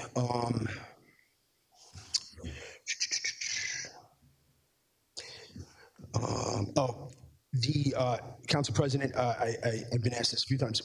Would you consider just possibly changing or when people ask the questions during the meeting, to answer the question as soon as that individual leaves the podium, instead of waiting all the way to the end for all the questions? It's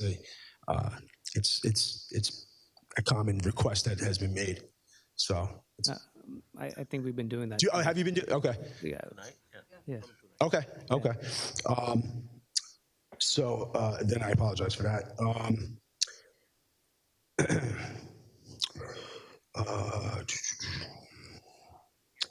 The next to the Metuchen Edison Dog Park, there is something.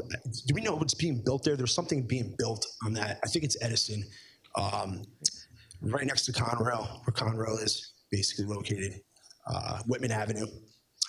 There's a lot of construction going on. I believe that's us, not Metuchen. I was just curious to know if we know what's going there. It looks like a warehouse of some sort.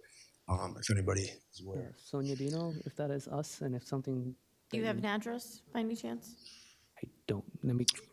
Maybe we can take this offline. Oh, okay. Yeah. I just saw them, a bunch of construction people back there. So I was just curious to know what was back there. And one last thing, I came across, I thought of this because I heard it, but I didn't realize the people that have these electric vehicles, okay, which I'm no fan of, but it's here now. The dangers that the fire department have and the challenges they have when they go to these possible wrecks or motor vehicle accidents involving these EVs, they're not as easy to. Thank you, Anthony. Okay, but I wanted to give a shout out to the administration because I spoke to the. Sorry, your time's up, Anthony. Sorry. Man, that was gonna be a good one. I do want to ask the fire chief. I know where he was going. I spoke to him offline. Okay. Okay. All right. Anyone else? Council President, can I just address the Amboy Avenue crosswalk? Yeah. And I apologize I didn't follow up. I had reached out to the administration when you had brought it up last year. That part of Amboy Avenue is technically county road, so it would have to be done through the county on that particular section. Yeah. Okay. Thank you, Council President. Thank you. Council President. Anyone? Council President, Councilman Coyle? if you don't mind, I just want to answer, the islands that he mentioned are all in the tree planting plan, and Councilman Pointer is aware of it. So that spot that has been in the plan, and it hopefully will be planted this spring. Thank you. Thank you, Councilman Coyle. You come on up.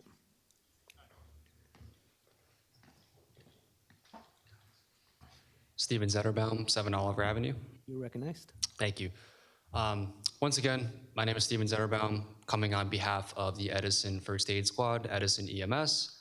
I was here last meeting to share a little bit about to the council and the residents a little bit more about our organization, which again is our very well-off volunteer first aid squad, growing, doing a lot of good things for this town, for Edison and Middlesex County in general. Wanted to come back today, again, hopefully was able to answer a few questions last meeting, enlighten some people about our organization, but we had a few requests that I wanted to follow up on in terms of primarily in funding and in the Clara Barton section, the Clara Barton First Aid Squad. We have talked with a few council members regarding some of our situations. I've also met with the mayor recently, going over both of these requests. So first and foremost, we are very fortunate and gracious enough to receive an annual donation from the township to partially fund our operations for the year. It's done on an annual basis. I believe it comes out of the fire budget. If we need some clarification on that, we can confirm. But to be very honest, this is something that has not been changed, and from what I understand, over 25 years. We receive a flat rate sum for each individual first aid squad. Again, to clarify, Edison EMS represents the combination working together of the 3 first aid squads, Edison Squad 1, Squad 2, and Clara Barton First Aid. So we still have the expenses of 3 organizations. Therefore, we receive our donation in terms of a combination of 3 squads. So our request to the township was to double our donation for each individual organization. What we currently receive is $35,000 per organization. We are requesting that the township graciously doubles that to $70,000 per agency, to a total of $210,000, which I don't want to obviously make this a financial presentation about our expenses, but I can very clearly share that there is a larger and larger need every year for this funding to support what we believe is a very vital and important organization to the township. The big question, of course, that always comes up after that, well, I guess my question is to the council, why I'm really here, is to kind of ask, how do we make that request happen? How is that possible? We usually receive our donation at the end of the year. Again, I've had a meeting with the mayor. We've had several meetings with some of the council members individually. Want to understand a little bit about the process. How do we make that happen? And the second question, I apologize, I'll let you answer that in a second, just to get it in time. The Clara Barton First Aid Squad is in very dire need of a new roof. And part of the thing that is a very urgent need is the new roof, because that's about a $70,000 repair. As you all know, a building isn't anything with a good roof on its head. So that is partially the short-term request. If there's any additional support, maybe before some financial support can happen, if maybe the township can assist with even a temporary repair at Clara Barton just to keep things going until maybe we can work out again an increased donation. So if you wanted to respond to that, or Okay, so thank you. In terms of the budget, I would assume that we would have to go through the budget process, and that's when we can increase it. But just to scale back, any request that is made from an outside organization, obviously it'd have to be in writing. And we would like to also see the budget in terms of, to support your request. So while Mr. Zederbaum is here, I would respectfully ask for something in writing that would make that request tangible, and then we could certainly submit it to the mayor and council for their review. Okay, and in terms of the roof, is that something we can help them out with? How would that go about? It would be the same kind of request. Okay, so I would say that would be the process. Write a letter, and we'll take it from there. Got it. Okay. No, I appreciate that. And again, just to kind of share, because the question comes up if I still have time, what would we use the additional funds for? That's, of course, what people are asking. Why are you asking for more money? To be very honest, the donation from the township gets scooped up instantly through insurance and just utilities right there. So again, the township gives us $105K per year, which is excellent. Our insurance and utilities cost us $95K right there. So to be very honest, everything else is left to us to fundraise for, which as all volunteers is extremely difficult. Some of the things I would promise of what the additional funding would be used for, I want to get generators at every squad, make this a resource to the township. For OEM, that way in the event of emergency, each individual station could be a shelter as needed. Make this a resource to the township for the residents. Generators, I want to get an all-terrain vehicle for all the events that we cover for the township at Lake Papiani right here. That way we could respond to emergencies very quickly. And I want to support a scholarship program for our members for tuition for college as an incentive for them to be active. So just a few of the things that we are requesting the additional funding for that we hope when we put that request in writing, we can approve. Thank you, Stephen. I think most of the council members will be in agreement with that, but I will let them speak on their mind when it comes to it. Great. Thank you. Thank you. Council President? Rusher? Yes, I'd like to make a recommendation maybe to the administration. The last time the gentleman was here, we talked about where they could bill, right? But that's not really an option, for them per se, because they're the volunteers. But I want to remind the administration that we outsourced our EMS to JFK Hospital, and JFK gives us funds, for that, and then they make a profit on the balance of it. I'd like to see maybe if the administration can look into what sort of profit they make in doing this, because maybe that's something JFK could help us with, like funding and as like a donation. JFK's been excellent to Edison, and I know they've supported a lot of the things we've done here.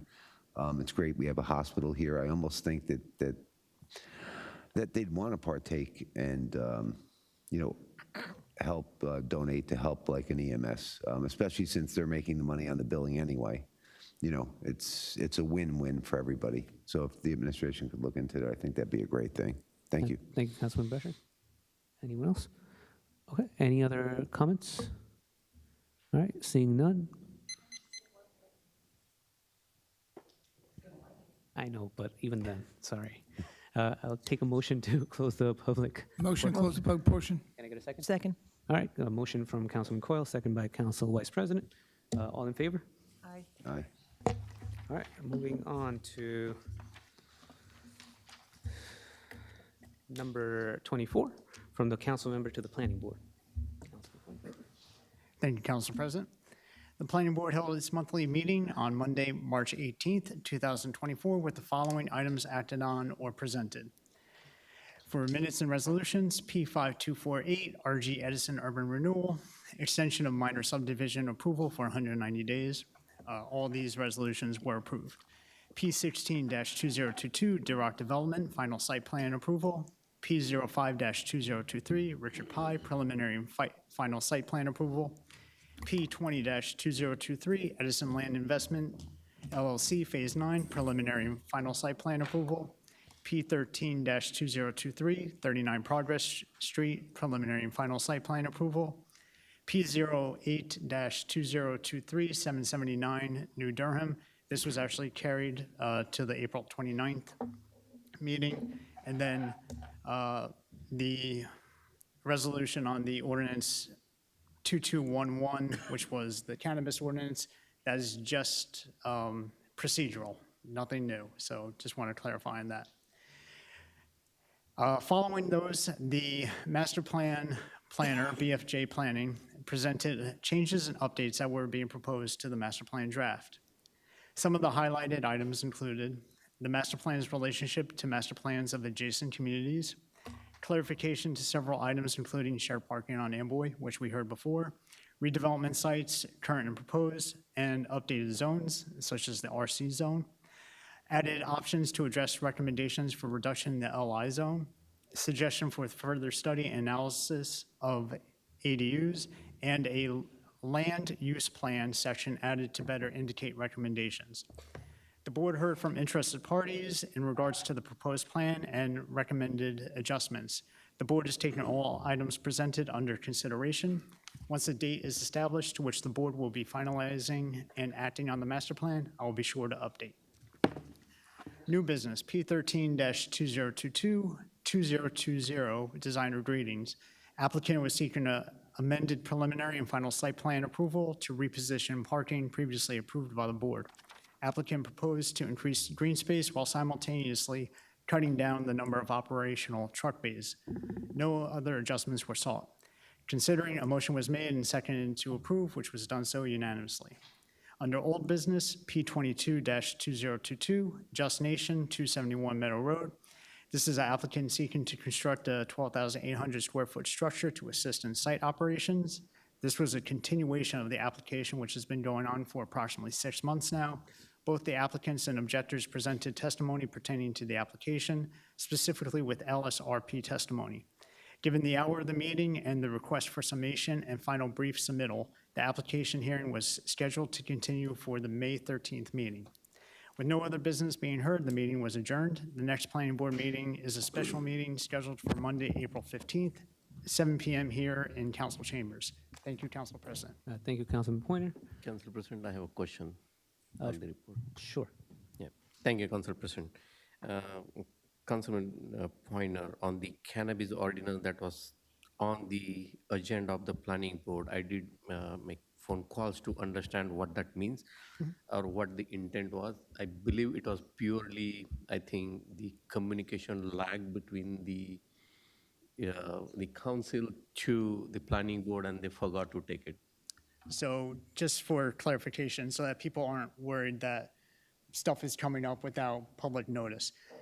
The council had introduced the ordinance. It went to the planning board. The planning board then made its recommendation as to whether it was in congruence with the master plan.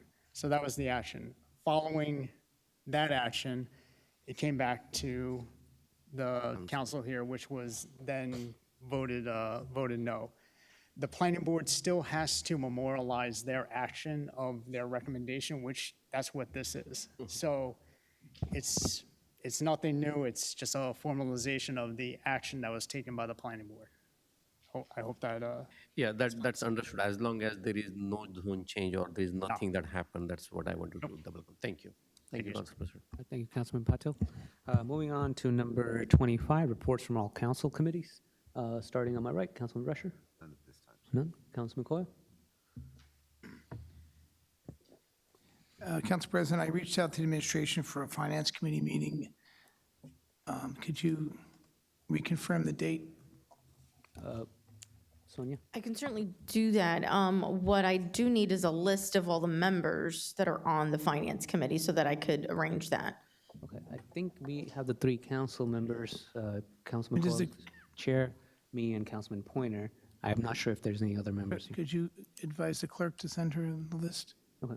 And I just would prefer to have this, and it's just a soft discussion, but we have to do it for the month of April. Yeah. Thank you. All right. Moving on to Council Vice President. Yes, I have 2 reports. The first one was the Cultural Arts Commission meeting that we had March 12th at 5:45 p.m. items discussed were the gallery application, and we're in process of trying to finalize that. Right now, that is the only venue that we have is the gallery. Once we have the Ferrante House, then we'll be expanding to that. But for now, the application to exhibit in the gallery is still being finalized. Also, the bylaws to be completed in the future now that we have a commission, that's also pending. We have, in terms of events, September 25th, 2024 is the Jazz Festival, and that's coming along nicely. Lois and Ujwal were in contact via Zoom with event organizers, looking for musical acts and opening acts and youth groups. And actually, Judy Tyndall has done a lot. She's booked at least 2 acts for, I think it's going to be 3 acts total. She's booked 2 of them. There's a list of food truck vendors, sound, et cetera. Location will be at Lake Papiani. And we might include some modern dance and jazz with one of those jazz ensembles. The Ferrante House, Judy was talking to a school with 27 a cappella kids to perform at the opening, and seating is to be discussed once we're closer to the opening. The cultural arts, in terms of talking about a cultural arts building, we're talking about several different kinds of models: cultural arts and convention center, a proposed CAB general plan with a hotel next to it, could use it as a museum during the day. We just want to make sure that we're getting the biggest bang for the buck for this, and that it's not just laying idle when acts are not there.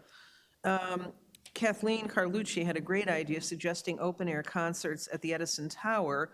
The band would be on top, people would bring their own chairs, the town can help with tents, food trucks, et cetera. We could possibly use the tower for the aforementioned a cappella group. The next meeting will be April 9th at 5:45, and that is the Cultural Arts Commission. Then moving on to Library Board, same day, March 12th, 2024. Board retreat is scheduled for April 6th, and the next regular meeting will be held at the main branch following the library's 95th birthday celebration. The next board meeting will be held at the main branch 7 p.m. with a reception at 5:30 p.m., and it will also be National Library Week. The Friends of the Edison Public Library will be holding a book and bake sale April 12th and 13th. Alan Kleiman provided an update on the bookmobile Sprinter van. He will be going to Columbus the last week of the month, so that's this week, to pick up the van, and training will be completed. He mentioned that the Sprinter could possibly be in parades. Mr. Kleiman mentioned that the Friends of Edison Public Library has over 50 members now. They're meeting regularly and are a very cohesive group. Mr. Kleiman also mentioned that he's working with the Environmental Commission to make a rain garden at the North Edison branch. He also stated that an updated schedule for the bookmobile is being worked on.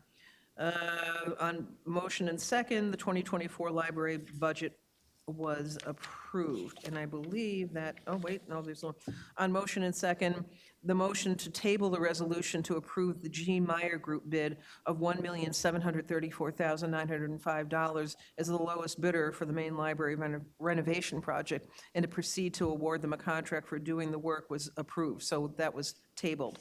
And the next, and I've already said when the next meetings are. Those are my reports. Thank you, Council Vice President. Councilman Pato? None at this time. All right, Councilman Pointer? None at this time, sir. Councilman Shmuel? None at this time. All right, none for me as well. Point of light. Any council members? Yes. Councilman Vice President? Yes, so I want to urge people to possibly attend an event. It's for the Police Unity Tour, which this event is going to be at the Brownstone on Monday, April 1st. It's $40, and that includes dinner and 2 drinks. They have food, drinks, T-shirts, raffles, giveaways, and a door prize ticket. This is to support the 17 of our police force who will be doing the Unity Tour. The Unity Tour itself is going to be held, they leave on May 10th from the Franklin Police Department on 495 DeMott Lane in Somerset. For those who might be interested in supporting the fundraiser on Monday, contact Lieutenant Doug Turner. His email address is dturner@edisonpd.org. I just want to wish everybody a happy Easter, happy Holy, happy Purim. I believe that's passed. And I think we're supposed to have good weather this weekend, so that will be nice. Thank you. Thank you, Council Vice President. Any other council members? Council President, Councilman Brescher? I'm going to say something. I don't know if it's a point of light. I think it is. But I'd like to tell the public of something that I found remarkable that happened to me the other day. We had an issue at my house where my wife's cell phone died, broken, whatever it was. And me trying to work with T-Mobile to get this thing functioning. You know, they have you on the phone, so I'm on my phone and I got her phone like this, and her screen is black. So they tell me, hit this button, hit that button, hit this button, and all of a sudden her screen that's black says you have dialed 911. So I can't even hit a button to shut off the 911. I don't hear anybody on the phone or anything like that. And I proceed to go through with T-Mobile to work this out. I'd say about 10 minutes later, my doorbell rang, and we had an officer at my door. And he said that the call was placed to 911. They didn't have my address. They had nothing. But it was remarkable to see that they were able to actually track where my phone was. And I think that's something that really should be out to the public, that you should know if you're ever, you know, in your car and you're being attacked or whatever, you can hit that and just silence your phone, and they will find you. So it was a remarkable thing. I didn't know that we had that technology, but I'm very happy that it did. That would be a thank you, That's a Council very President. nice point of light. Yeah, I think that's point of triangulation. They use 3 cell towers to figure out exactly where you are. I have no clue how they found that out. In terms of, for me, there's a DPW. There's an electric waste pickup on Wednesday and Saturday. A resident can call to schedule. In addition, you can still drop off on Monday, Tuesday, and Wednesday from 7 a.m. to 12 noon at 101 Truman Drive. Spring cleanup starts on April 6th for section RS number 1 and 6, April 13th for RS number 2 and 7, April 20th for RS number 3 and 8, April 27th for RS number 4 and 9, and May 4th for RS number 5 and 10. Moving on to number 27, discussion items. I want to take a vote for the council. Councilman Coyle would like to talk about a subject. I am not sure what that subject is. So if the council wants to allow him to talk about this, I would like to allow Councilman Coyle to speak on this. So Councilman Coyle, what's the subject that you would like to speak on? I just wanted, I'll just say it now, it's gonna take 90 seconds. I just was perplexed that you changed the agenda, an agenda that I've been watching for 30 years, and you're changing it, and it will have consequences. And I wish we had a united discussion before you just change the agenda. And you have discussions at the end. I think This should happen, Council President, I'd just like to finish. It should happen at the beginning. There are reasons, and you're allowing the audience to dictate this agenda. And I think that is weak leadership. You are the council president. Thank you. That's all I have to discuss. Thank you, Councilman Coyle. But I believe this works out better for the residents that want to watch, and I believe it works out better for the council to do the job, the business for the residents. We got everything done as per the agenda. We have everything voted, and now we can talk about any discussion items that we choose to talk about as long as we want to talk about. So moving forward, Councilman Brescher, your topics of discussion. Yes. Now I know I give you a problem most of the time, and today's I'm not going to let you down. But I'd like to add, I'd like to add an item, and it's a brief discussion, like 90 seconds. But the topic of the discussion that I'd like to add to my discussions was the new lawsuit that's all over Facebook about Silver Lake. 1 second. Is there something we can? Well, Hold on, Mr. Brescher.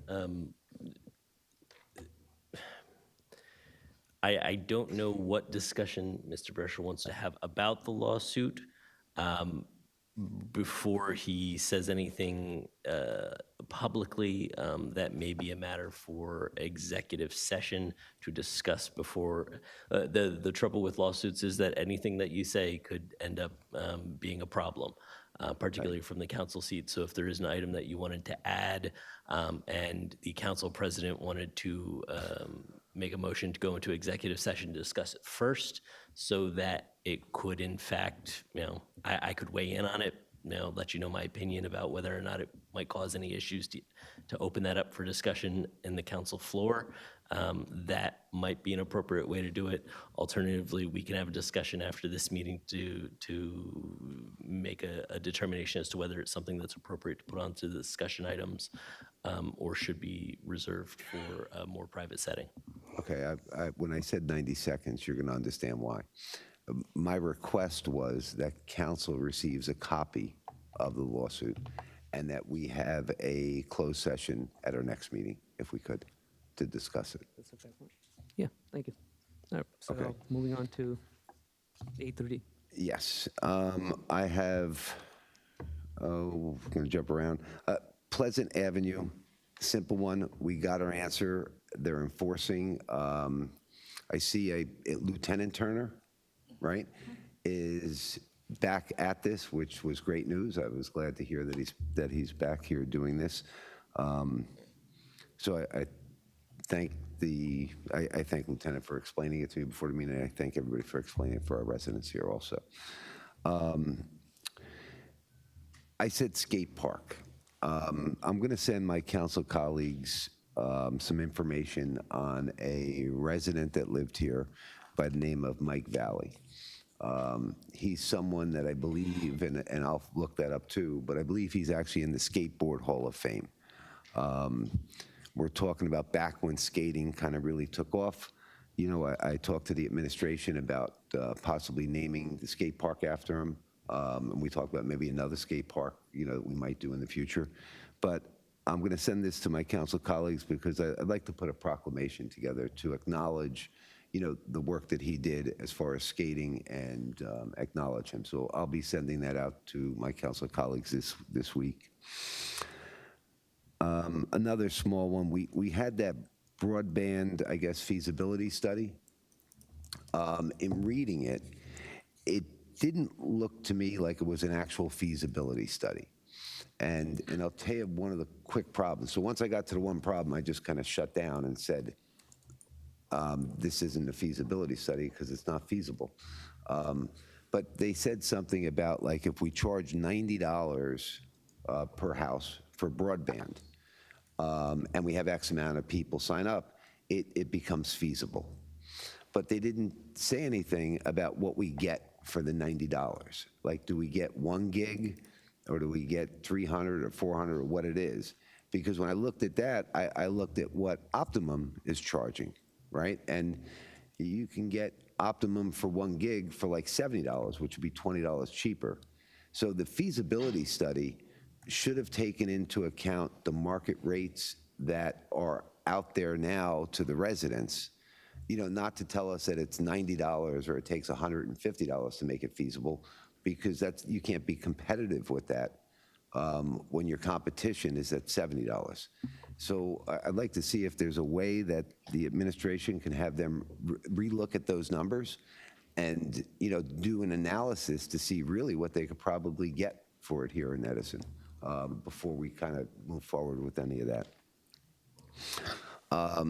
Then I had the police and security.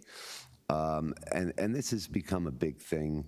It's been a big thing before for us, but it's kind of starting to just get a little out of hand. So I had a lot of comments because I did speak to a lot of people about our police and security in the town, okay? And everybody has different ideas, okay? So I try to write them all down.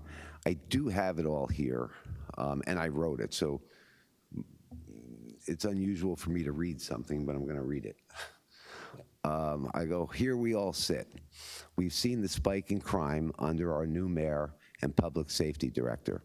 What has happened over the last years since the Patch article was written, when Edison was ranked in the top safest towns and cities in the United States, is we're having a public safety director who has only experience is working in 911 for a short time. But either he couldn't do the job or they didn't like him, and he left that job. It was a small stint. The mayor also has been putting fire vehicles around town and believed that it would deter crime. This is such a useless move, it could almost make a comedy movie out of this.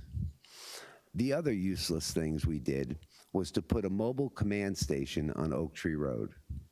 This is another superficial idea that does nothing to deter crime. Just like the command station in Raritan Center that is unmanned today. If you were down in Raritan Center and somebody was chasing you in your vehicle, you would see police cars in a police station. You would pull in and think that you would be safe. That would be false hope because there is no one there. There is a phone, but nobody knows to pick up the yellow boxed phone to call for help. So it's worse for the residents to give them that false hope and not have public safety in that building. You could be mugged, right? Okay, yeah, okay. I'm asking for staffing levels for officers on the road today, and I'd want to compare that to what was released by the previous administration. The mayor is the head of our public safety, and he appointed himself, putting the residents of Edison at risk of crime. His own sister's friend had her car taken with her child in it about 2 years ago, and our mayor did nothing to protect the residents at that time. And now that this has happened again, he professes this is new. This isn't new. Home burglaries, break-ins are happening. Catalytic converters are stolen like it's a free giveaway. While all this is happening, the mayor wants to blame the governor and the president. As a typical politician, he would rather blame others for his lack of leadership, or maybe his just lack of experience. Council President, point of order. This is a political statement. This is not. This is not. This is my discussion items, Mr. Coyle, and you need to learn to control yourself, sir. I can speak to the Council President. Point of order would be you. These are issues that are wrong within the You town. can continue, it's fine. While this is happening, the mayor wants to blame the governor and president. As a typical politician, he'd rather blame others for his lack of leadership, or maybe it is just lack of experience where he is using the residents as practice. Anybody that is my age, or close to my age, can remember New York City was a hard place back in the 80s and 70s. Every mayor back then said it was the governor and president. Then one mayor came with experience in law enforcement, and he cleaned up New York City. Sadly, over the last few years, New York City has turned back to the decay that it once was. Maybe not as bad, but still worse than the city was 10 years ago. So the facts speak for themselves. The mayor can change things if he chooses. The mayor has the council here has fully funded our police department, and the mayor took $1 million from the police budget in transfers. He defunded our police. Maybe, I'm sorry, if Mr. he Brescher, left it in place and used... point of clarification there. That's not an accurate depiction of what occurs during a budget transfer.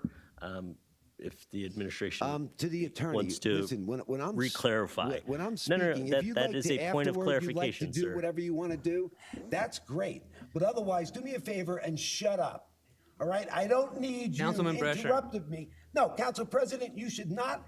You should allow me my time to speak. I listed it as a discussion item. I spoke to the chief. I've spoken to people about this. Let me finish, sir. I do not need to be interrupted. If you would like to rebuttal, You can do whatever you want afterwards, sir. But please, do not interrupt my time, or I will interrupt the meeting multiple Councilman times for Brescher, you. he was just clarifying. I didn't ask for his clarification. When I want to hear from him, I will ask. If not, can I please get a new attorney? Back to my discussion item, sir. The mayor transferred $1 million from our police department that could have been used to hire 10 police officers, which is, in essence, defunding the police department. I would like to call in I a am point not- of order to clarify that statement. Legal, can you please clarify that statement? The administration is there to clarify what a budget transfer is. Sonia, can you explain what a budget transfer is? So the budget transfer is just simply to reconcile our books. We did not defund the police. Actually, when that issue was brought up at that council meeting, and certainly can provide the minutes with the clerk, we did not do that transfer because, as Mr. Brescher pointed out, he did not want it to appear that way, rather. So we did transfer funds from other accounts. But we did not remove any funding from the police. Rather, when we present you the budget and you look at the 5-year lapse of time, you'll see that it's been consistent. If not, it's gone up as anything. So that is just to clarify that statement for you. Thank you. Council President, as a point of clarity, I would like the BA to submit to me by tomorrow morning, please, because it shouldn't be difficult for you to do, okay? 2023, we are in 2024 now, okay? Tell me what was budgeted for our police department and tell me what was spent in our police department. And I'd like to have that at tomorrow's meeting because I believe that at the end of the day, when I get that document, I'm going to see that we did not spend that money in the police department on public safety. Now, Council President, can I continue? Or would the attorney like to critique everything I have to say? In fact, he can sit here and Point check of order, my Mr. grammar. President. You're going off with the tangent. There is a level of My decorum that is attorney necessary is from out a of council his member. mind. He's the most Councilman unprofessional Brescher. attorney. Council President. May I get a recess, if please? I would like to just say. Motion he's out of his to mind. recess. May I get a second? Seconded. I have a motion from Councilman Coyle, second from Councilman Patil. Can I get a roll call? Or is this all in favor? All in favor? Aye. No. So 5 minutes recess. We'll be back at 8:26. Thank you. I'm going to go off for another half We an are hour. still continuing the meeting, so Interrupt don't me think we're leaving. Again, I will go off and disrupt this meeting.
All right, this meeting is back in session at 8:27.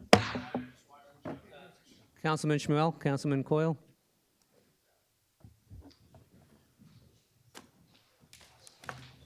Motion to reconvene. Motion to reconvene. To reconvene. Can I get a motion to reconvene? Motion to reconvene? Seconded. The second, council. Motion to reconvene by Councilman Vice President, second by Councilman Patel. All in favor? Aye. Councilman Brescher, you still have the floor on police security. Yes. I'm going to have to take one from Christo here and start at the beginning. Because I was interrupted, Council President. No, I will not have it start from the beginning. Council President, this is I will what I'm not have gonna it do. start from the beginning. Here we all sit and we have this. All right, Councilman Brescher, your time is Our up. mayor Moving and on. Public Safety Director. Councilman What has Brescher, happened you are over not the- recognized. Since the Patch article was written, when Edison was ranked in the top Councilman safest towns. Council Vice President. Cities in the United States. I'm gonna ask you to If we have move a on. public safety director whose only experience was working crime shows on TV growing up. I will who ask for another also worked recess as Councilman Brescher is not 911 for a necessarily short following time. along. And if we have to The- do this one more time, the I will job- ask Councilman so we Brescher have to be the rumor removed. Is Can I the get a mayor recess? puts fire Motion to vehicles recess. around Can I get a town. second? Second. This council is in recess for another 5 minutes. We'll be back at 8. All in favor? Aye. Aye. Aye. We'll be back at 8:34. Oh, we're gonna do it again and again and again and again and again.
Lawyer got me all messed up. I can read this next meeting. We can cancel the meeting today, I can read it next meeting.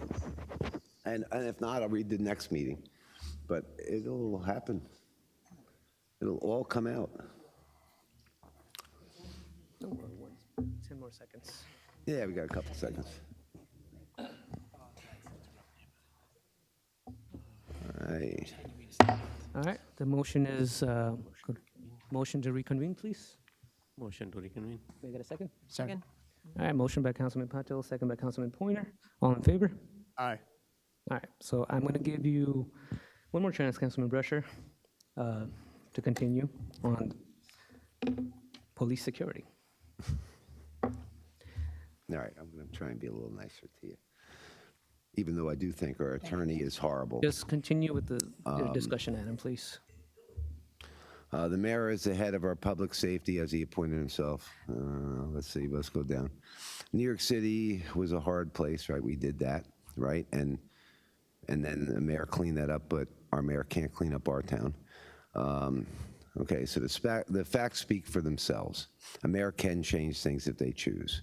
The council has fully funded our police department, and this is the point of contention. Point of clarification. The Right. Police was funded. Where I asked the administration to show me how much money we spent in 2023 and how much money we had budgeted.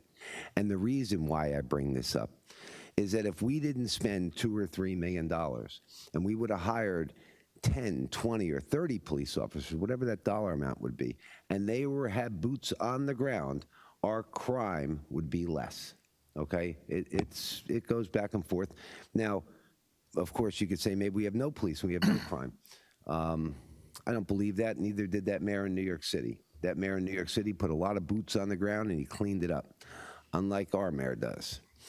So, sadly over there, maybe, but still worse in the city. 10 years ago, we're back in New York City. 2 officers drive, oh, okay, here we go. Maybe if we would have left that in place and we would have hired more people, crime would be down. We would have reduced the crime rate. Maybe if the mayor did not have 2 officers driving him around and 3 officers at the Taste of Middlesex handing out food, if instead those officers had their boots on the ground, maybe our crime rate would be reduced. I am asking the council's Public Safety Committee to work with the mayor and come up with solutions that do not blame others. Rumor has it that this mayor has a higher % of law enforcement in the office or doing community policing instead of combating crime with boots on the ground under the old mayor. So I'd like to see if I can get those numbers. In fact, I think I requested those numbers a couple days ago. How many people we had on boots on the ground type of thing back when Lanky was and how many we have now. But I have yet to receive that. I don't think I did. But that was a pretty simple ask. So what has happened? We have the same personnel in our police department, and we have the same chief. The only difference is the mayor. Because a few years ago, under the Lanky administration, Edison was ranked one of the safest towns in the country. And the only difference we have now is a mayor. No council member should be covering up for him, and it's a disastrous job he is doing as public safety. Just as the disaster he committed at the animal shelter. We need to understand what works, and we need to help fund the administration on these items that are real solutions, not fake solutions that look good but do nothing, okay? And a typical scenario to that is putting our little booth up there on Oak Tree Road. It makes everybody feel good. That little booth doesn't do anything. It doesn't give us any more boots on the ground. Everything is communicated through telecommunications and radios and everything else. That could be done with the township. So putting that there is that false sense of security. Like we have the false sense of security at Raritan Center, where if I were to pull in there trying to hide from a assailant, I would end up getting killed because I pulled in there thinking it was a safe place, and it isn't safe because there are no police there. I, for one, have been asking for years why we can't have nixle alerts as crime happens. It would make the public part of the solution with hundreds of extra eyes and ears. The police always say, if we see something, say something. Well, here, they have the opportunity to have hundreds of eyes and ears out there. If we're notified immediately as a resident's home got burglarized or there was a carjacking, and that nixle alert does not need to go out to everybody in Edison, okay? But if it went out to everybody within a 20-block radius or that zip code, that would help. And I'll tell you where this goes. I was awoken at 2 a.m. in the morning to tell me that I assume it was a father, took a child in Piscataway at 2 a.m. I was notified by nixle. But when there was a home invasion, and I can get the terms wrong, right? Burglary, home invasion, I don't know. But when somebody enters your house, I don't care whether you're there or not, it's the same to us. You know, to law enforcement, it is different whether someone's home or not. They use a different term. But as a resident, it doesn't matter. Our space, our home, our safety has been compromised. And when that happens, which is probably about a 6-minute walk from my house, I was not notified. So I wasn't notified that people were breaking into homes that were just a couple blocks from me, but yet I get a nixle alert about some father that took his child in Piscataway. This is something that should be corrected, should be done by our Public Safety Committee. I've spoken to our law enforcement about it, and one of the things they complained about, or not complained, their concern, was that if our residents knew how much crime we really have, that it would hurt our property values. Well, I hate to tell everybody on this dais, and I hate to tell our law enforcement, I hate to tell our mayor and BA, but I don't care about my property values. I care about my life. I care about my residents' lives. This is what it's about. Public safety first. Then we worry about property values. People moved here because of our schools, and we keep our schools upgraded. We need to upgrade public safety. This needs to be done. If our police department has $2 million in a budget, I expect to see them spend $1.5 million. It should be spent. When we have issues of crime that are going on, we have the money. The money should have been spent in overtime to put more people on the ground. And this is what the point is about, okay? This is about funding our police department properly, not BSing the public to make them feel like they're safe. And this is an important issue. This topic will come back up again at my next discussion item, next council meeting. That would be it, Council President. Thank you, Councilman Brescher. Moving on to Councilman Vice President. Yeah, so I actually also had nixle on my discussion items. And so I was told that because the residents seem to want nixle alerts for crimes that are being committed.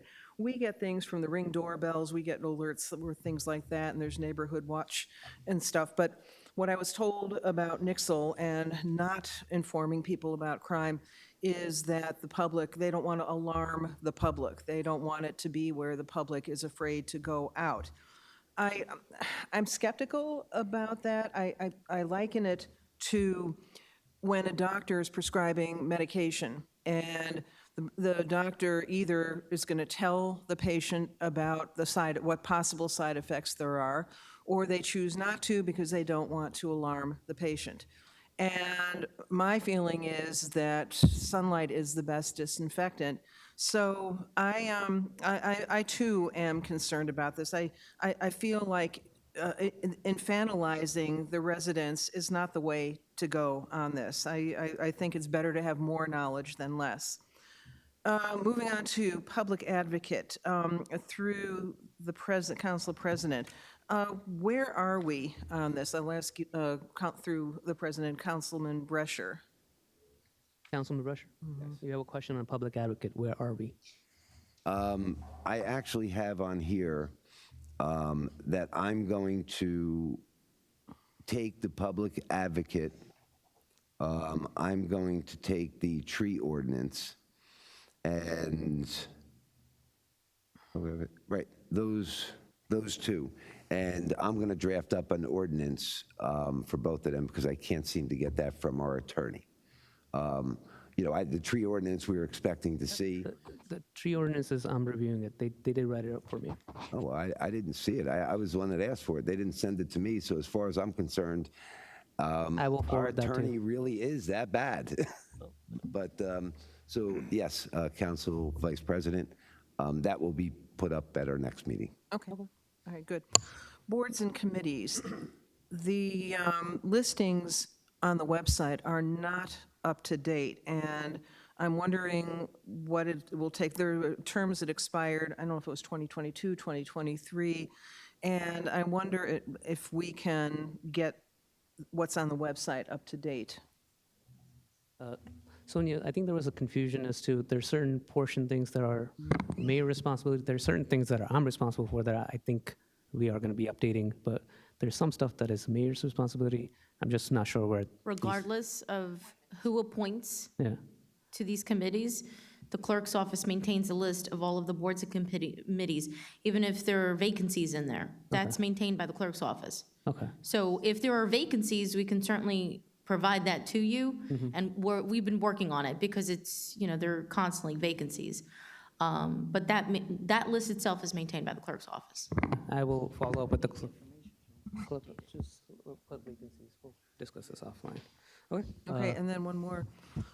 Regarding the video of the work session from March 11th, again, with the philosophy of sunlight is the best disinfectant, yeah, it was ugly, it was bad, but I don't know. I guess I'm a free speech person, and I really feel as though people should be able to see what went on at that meeting, and if they decide they're offended by what they see, what they hear, that they turn it off. But I don't like the censorship of meetings, even though there was foul language that was used. It was ugly. It was definitely ugly, but this is all about transparency. So I would like to see that video restored and available for the public to see. Thank you. Thank you, Council Vice President. Councilman Patel. Thank you, Council President. On the first one, the tax basis assessment process for the home renovation, I thought, I saw the tax person in chamber, but I think she left, right? No, that was our CFO, but certainly if you have some question about it. Yes, very basic questions, right? If someone is renovating the house, maybe extending the house with, say, one-room addition, etc., what is the process of the tax assessment? Because I have at least 4 residents, they reach out saying their tax went up from $8,000 all the way to $16,000 just because they added 200 square feet of room. So something is serious here because we shouldn't be assessing the renovated houses. We should be differentiating the renovated houses which have the same foundation versus the brand new house which is built up from the ground. It's a very different thing. So if you can please look into that, I will send at least one case on your way to assess, what went wrong there. But we need to set the process. Because what I heard or what the resident was told is, go and do the tax appeal. We all know the tax appeal process, but why we are giving hard time to the residents when they are not supposed to be getting that tax bill? Because as we all know, when you go to the tax appeal, it lands up again with the same people. They are assessing the house. And at the end of the day, resident will be paying 50% of the difference when the settlement happens to the attorney. So to me, it's a waste of time from the township standpoint of view, as well as it's a penalty to the homeowner. So if you can look into that process, and I'll be happy to take this discussion as a separate thread with you and the tax assessor. Next one is municipal broadband. In fact, I got to know about the feasibility study through the news, and this was not distributed to the council members. It was surprising to me. But what I'm looking is now that feasibility study was done with probably not even 1% or 5% of the residents. We don't know what the base is, whether that sample represented the communities across the board. So I wouldn't really put much of, I would say, meat into that reading, because when I saw that $95 or whatever is the base, that I kind of lost the trust on that feasibility study. So what I'm asking is, the business plan, this council did fund, I believe, 100K or something to do the business, business plan, to prepare the business plan. Before it is too late, because this council did approve to accept the grant from the state. Before it goes further, is there a way to publish at least the business plan to this council, so that we don't get a surprise saying, hey, approve additional $2 million and we are ready to set and go, and you have 4 votes or 5 votes on this council dais. Let's bring the transparency on this municipal broadband, because this is a need of time. We know that the technology is changing very fast. If you look at 10 years ago, what our phones were, what we have today, look at the bandwidth, what we were using 10 years ago, or maybe 5 years ago, what we are using today. What we were spending probably 5 years ago or before COVID versus today, big difference. How many players are in market? How many sales towers are going up? How many wireless devices you have?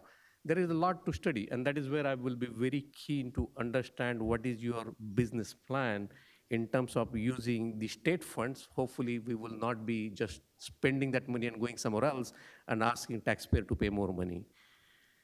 The next one is the traffic ticketing. Thank you, Chief, providing the report on the Oak Tree, specific to Oak Tree. Surprisingly, right, our signs are not in place. Especially the chief agreed that they are not where he expects to be there, yet we are issuing the traffic tickets. So either we fix the signs or stop issuing the traffic tickets until we fix those signs on Oak Tree Road. Something needs to happen. We cannot penalize the residents who are Edison residents. Probably they are speeding. I can tell you, I live off Oak Tree Road. They are like every single car is going at least 45 to 55 miles an hour when the traffic, the speed limit is 35 miles an hour. And I get it, the tickets are issued, but the speed limit signs are not at the right place. So we kind of, pretty much catching people without even warning them, hey, you have to control your speed. So if you can get that something worked out, again, Chief, if you want to have further discussion, happy to go with you. At least those 2 signs are not in good order. They are not at all visible. They are somewhere pointing towards the residents. It's not really good. I'm not happy about that. Well, no, and I agree with you, Councilman. I went out there personally after that one meeting. I did a survey of the whole stretch, if you will, of Oak Tree Road from Wood Avenue over to Woodland. And the signs were definitely in places that some made sense, some did not make sense. We did reach out to Middlesex County. I can't stress enough, Oak Tree Road is a county road. We will follow up with them to see on when those signs will be installed. If you look at the traffic ticket numbers we did furnish to you, however, we're not issuing a ton of speeding tickets, just so you're aware, on Oak Tree Road. But just because there's not a speed limit sign doesn't mean that there aren't other violations that are occurring that are in turn worthy of a ticket for another Title 39 violation. Absolutely, and again, the rest of the tickets can be issued, but especially the speeding, and I did see some of those out there. But as long as we can streamline that process, I'm not saying don't issue the speeding ticket, because again, that's the safety issue on that particular road. But any way we can escalate or somehow take the help of our freeholder or user. We'll reach out to the county again tomorrow. We've already spoken to the county road department at least a couple times, and we'll find out when they're going to install those. Thank you, sir. The next one is road striping. We purchased, I think late last year, we purchased striping machine. Again, I still see many roads throughout the Edison. Again, my favorite one is the Kilmer. 4-lane road, but there is only one middle lane stripe. I fail to understand that we have the striping machine. We purchased it. I think our department did the trial on that. Why can't we use that and get that done? Some of those streets are pretty large and substantial, so that those streets in specific, and if you have more streets, I can tell you, follow up with our engineering department. It's part of our road program. Perfect, and I'll forward you the list of all the street that I think, striping should be done. The next one is solar, municipal parking. In fact, this I brought up 4 years ago, 5 years ago. I think we should start looking at our parking lot. We have large parking lot. We ask township employees not to park because of during the snow time. If you put the solar on the parking lot, not only the municipal building will be probably will get the energy from that or the electricity, but also help to save money on plowing our parking lots. At least, we can have win-win situation there. And this was, I think, part of the net zero committee, and I am asking Councilman Poiner if you can take it further, discuss that with the net zero committees. That would help actually, to move forward this project. The next one is the tree ordinance. Again, we had back and forth on the tree stuff on the Woodside pool. The same thing, again, I'm asking attorney, again, this is the fourth time I'm bringing. If there is any update, I know you might have sent it to Council President. It's been done. I sent it off to the administration and the council president for the review prior to sending out to everyone else on the council so that they could take a look at it. But that was, what, last week, 2 weeks ago? Yeah. I think it was immediately after the last council meeting. Thank you. And I can't do anything after that point. I get it, but what my ask will be is, Council President, it is not something we should hold. We should socialize with the entire council and get their feedback so that we save the time from that point onwards to get to the final ordinance. Because I might have some comment, Councilman Brescher might have comment, Council Vice President might have. Anyone can have the comment. We'll forward to the council. Perfect. So, Councilman, so that it's clear, just so that you're aware, we did get the numbers from the administration on how pervasive a problem it is.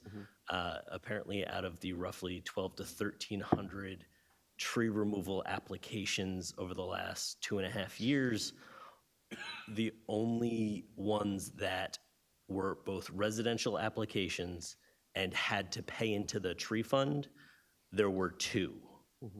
Two out of a total of 1,400. One of those two was in fact a developer constructing a single-family home.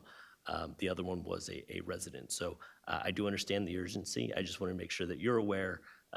If you didn't have an opportunity to review them or if they didn't get sent to you, I know that my office got them through the administration, that there isn't like a plague of residents out there who are being affected by the contribution section right now. Obviously, we want to take care of that so that there isn't in the future, but just so that you know. Absolutely, it should be fair play for everyone, whether it's a redeveloper or the resident. The whole idea is giving back to the resident the same treatment that we are giving to the redeveloper. The next one is public safety. I think we had the exhaustive discussion here. I'm going to just add few line items here. The most important part for me was the sidewalk all around the school, all around the neighborhood, which has more of a walkable, I would say, the facilities, whether it's a restaurant or salon or any of those small businesses. It's very important that we look into those sidewalk.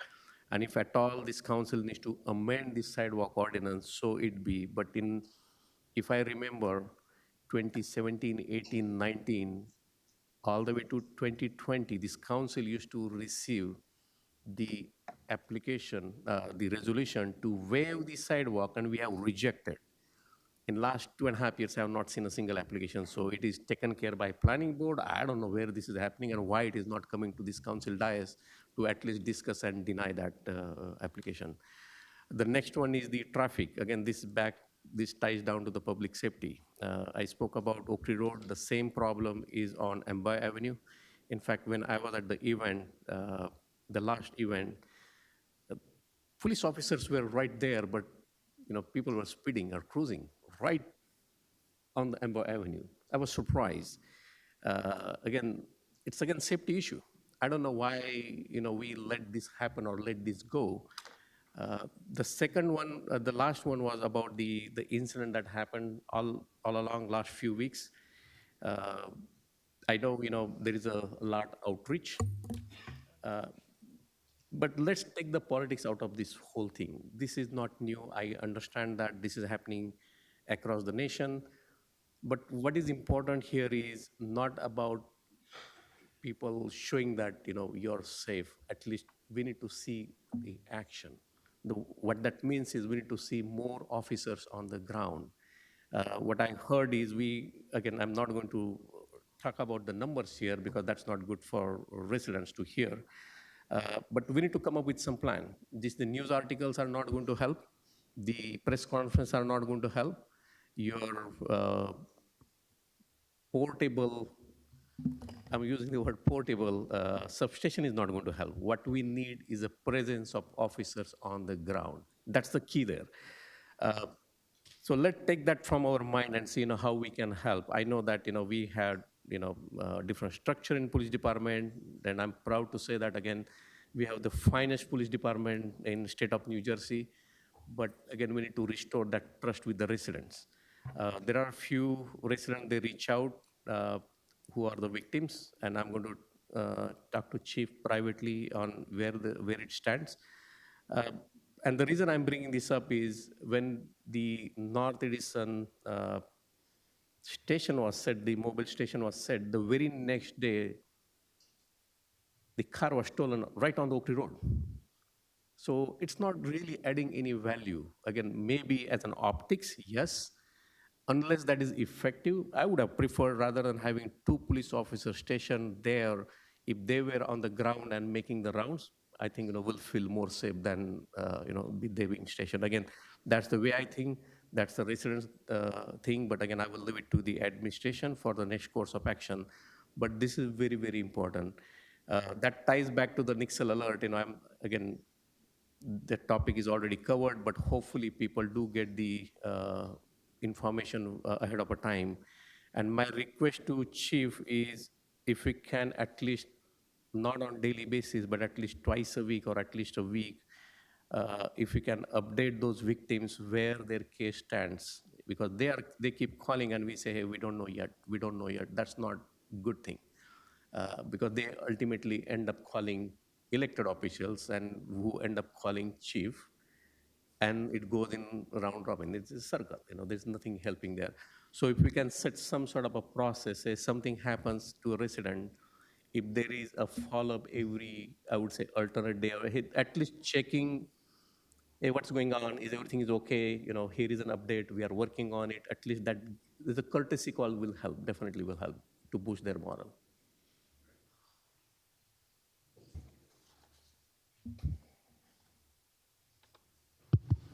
So to touch on what you just stated in regards to follow-up with the victim, so every victim of a major type of incident, such as a burglary, attempted carjacking, things of that nature, those cases are assigned to detectives.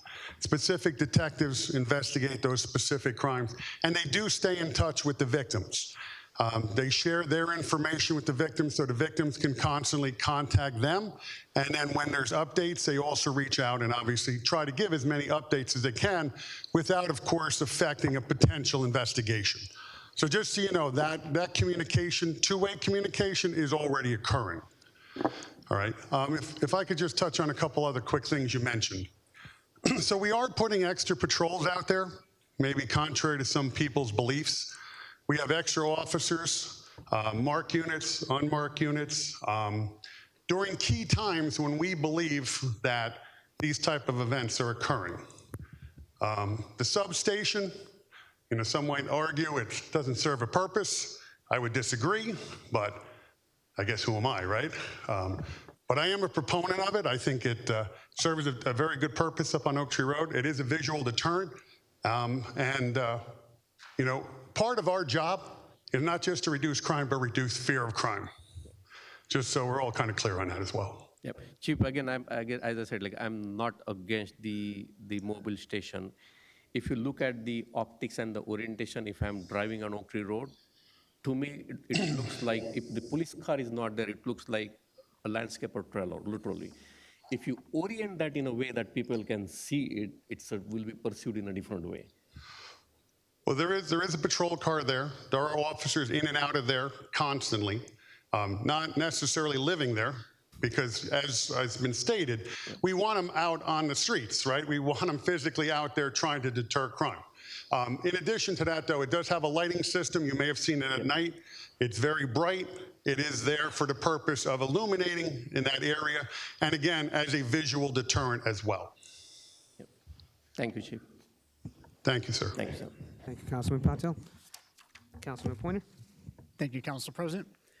As I have with the past couple of meetings, if anyone is interested in being part of an adopted area program, whether it's suggesting locations where this program may be feasible, or if you're interested in participating from a volunteer standpoint, please reach out to my email, jpointer, P-O-Y-N-E-R, @edisonnj.gov. We've been asked, I know myself, Council Vice President, I believe yourself, Council President, in regards to an update on 110 Clive easement. I know our attorney just stepped out. I was trying to get clarification, but what I was provided was that while it is a condition of approval, that condition needs to be satisfied by the time the CO is issued. So the current work that has been done is still within the guidelines, but if any CO were to be issued, that would be a condition that needs to be met. I do want to clarify and confirm with our attorney when they get back. I do have Amboy Avenue development on here. At the last meeting, I stated that there were other design guidelines that I would recommend this council look into. I was going to go into a complete dissertation about development on Amboy Avenue, but I don't think people want to hear me read off a 3-page document. However, I will state some of those design recommendations that I think the council should consider for future use. In the current redevelopment plan, when you look at what it states that the design is supposed to replicate, and if you look at the underlying AAR zone, this says that the ideal replication would be the Clara Barton Heritage. Clara Barton Heritage, though, doesn't have any A-frame type roofing. If you look at 1037 Amboy that was constructed, they have A-frame roofing. What I mean by A-frame roofing, roofs that have peaks on it, right? So one item that we could consider would be if you're going to be using the redevelopment plan as the guidelines to which your application is coming on, is being put forth before, the roofs should be flat versus having the option of a peak roof, because that would be more consistent with most of the buildings on Amboy Avenue. The same type of sloped versus flat could be put towards awning signs. Right now, it allows for awnings to be sloped. A lot more of the modern developments that I've seen, specifically with mixed use, they have flat awnings. So I think keeping with a more straight lined, I call it modern in terms of visualization from the cabinetry field. But if we're going to say that you're going to replicate the heritage as your design feature, then we should have design standards that are more straight lines. This suggestion I actually got from Councilman Coyle. In regards to signs on the buildings, I actually like the idea that they should have a border around, right? It creates a more professional look. It's something that can tie into the building a bit more prominently. I think it's just a cleaner look. So I think adding something like that would be beneficial from the design standard. If you're looking at what is allowable on Amboy Avenue, the underlying zone right now specifies that the max permitted use within a building shall be no greater than 2,500 square feet per story. So if we're saying that we want an anchor business to come into Amboy, how I interpret the guidelines is that a first floor commercial business cannot be in an area over 2,500 square feet.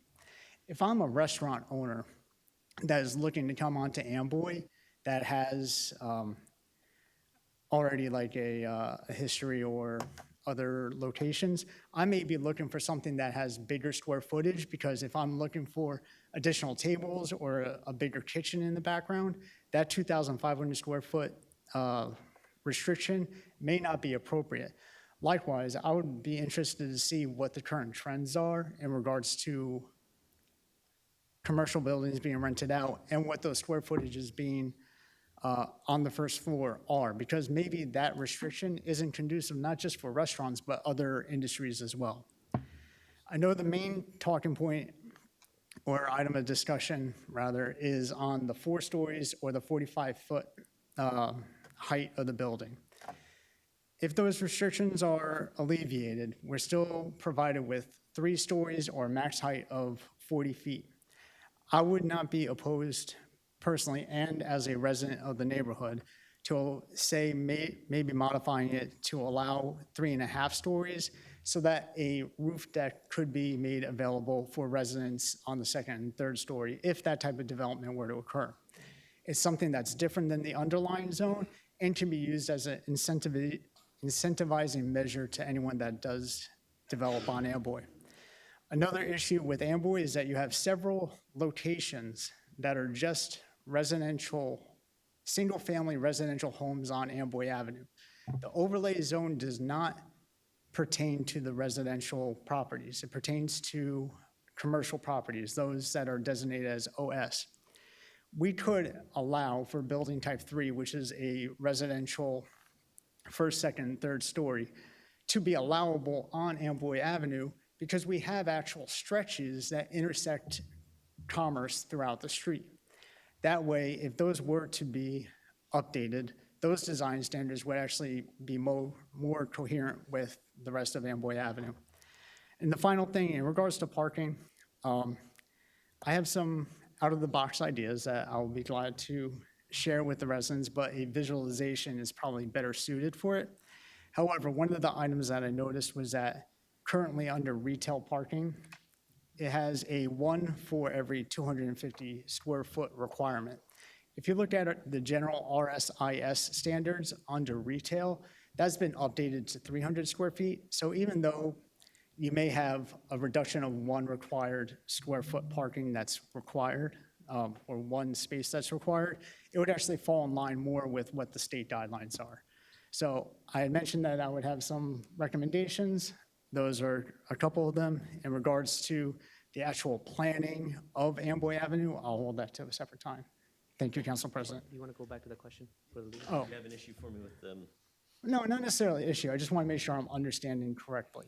On the easement with 110 Clive, which I think you were part of the correspondences, Mr. Reno did reach out. I just forget what the full answer was. I believe that the easement, I know it's under review, but that it technically is not required to be fulfilled at least up until the CO is issued. Am I understanding that correctly? Yeah, there was some other issues with how it was presented, and the I'm not worried. and the easement itself, as presented by the developer, I believe we think is inadequate for what we're looking to do, and it doesn't include certain things that are necessary, like meets and bounds and an actual map. But yeah, it's so long as they abide by the restrictions that have been placed on them with respect to taking care not to disturb, right? Having the barriers in place and taking care not to disturb the pond itself. It doesn't need to be in place until the CO issues. Yeah, Okay. That's accurate. I appreciate the clarification. Thank you, Council President. Thank you, Councilman Pointer. As for me, I wanted an update on the economic developer. Sonia, did we find anybody yet? Not yet. We're still looking. Okay. As for the bike path underneath the JCP&L, do you have an update? No, we had discussed this last time. We've had some very productive discussions with JCP&L. We're at a point where we had a few clarifying questions that the representative from JCP&L couldn't answer. He had to send it over to legal to address those, and we're waiting on those responses. Assuming that I get the responses that I expect, we should have something relatively soon for the council to consider and approve. Okay, perfect. But I can't control how fast he gets back to me. So. Yep, and just reach out Yep. to them, see how fast Yep. they can do it. I spoke to him, I think, last on Friday. Thank you. And as for the public safety, I know it's already been discussed. And I spoke to the chief, as he and the chief essentially told me that he's worked in crime prevention for 15 years. And one of the things the tips that he wanted me to pass on to the residents was that he actually gave me a list of 11 things that we should all do, and hopefully that will help us all. And I'll just go through it quickly. Number one, increase lighting for both interior and exterior of the residence. So it looks like the place is lived in, and the thieves are less likely to break in. Number two, lock windows, doors, set alarm systems when home or out. Number three, utilize doorbells and/or house cameras. Hopefully that will help deter some of the crimes. Number four, trim shrubbery and near all the entry points. Number five, leave radios, TVs, music, pretty much essentially look like someone's home. Putting up beware a dog sign, even if you don't have a dog, might sometimes deter. Lock vehicles and remove all valuables. Secure key fobs or keys. Number nine, install an air tag in your vehicle to locate it if stolen. I have done this myself. And number 10, parking vehicles in garage when possible or a well-lit area. And number 11, report suspicious activity immediately to the Edison Police at 732-248-7400 or emergency dial 911. Now I understand the public's, I truly believe safety is number one. It is the most priority that all residents should feel safe in their home. Unfortunately, the world is not ideal. I would love that there was no crime, but unfortunately there is crime. And even if there's a police officer 2 blocks from you, if the crime is gonna happen, it's gonna happen because the world is not ideal. So ideally, what I asked the police chief was, what can we do as a council? What can we do as a resident to make our neighborhood safe? And this was the list he provided.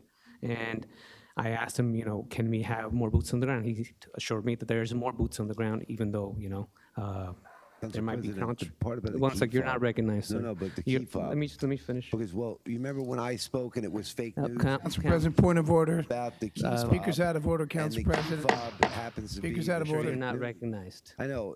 You're saying I'm not recognized. Well, continuing my point, Key fob and the key fob. Council in President, Canada, Speaker's out of order. They ended up saying Council that President, you should put your Speaker's out key of order. fob by the door. well, since Councilman I don't Brescher wants know to be a whether little your key child in and the wants right to place talk or this over, key fob I would like to make a motion to adjourn this meeting. Motion to adjourn? May I Second. have a second?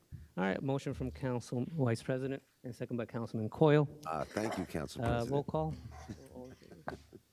All in favor? Aye. Meeting is adjourned, 9:16.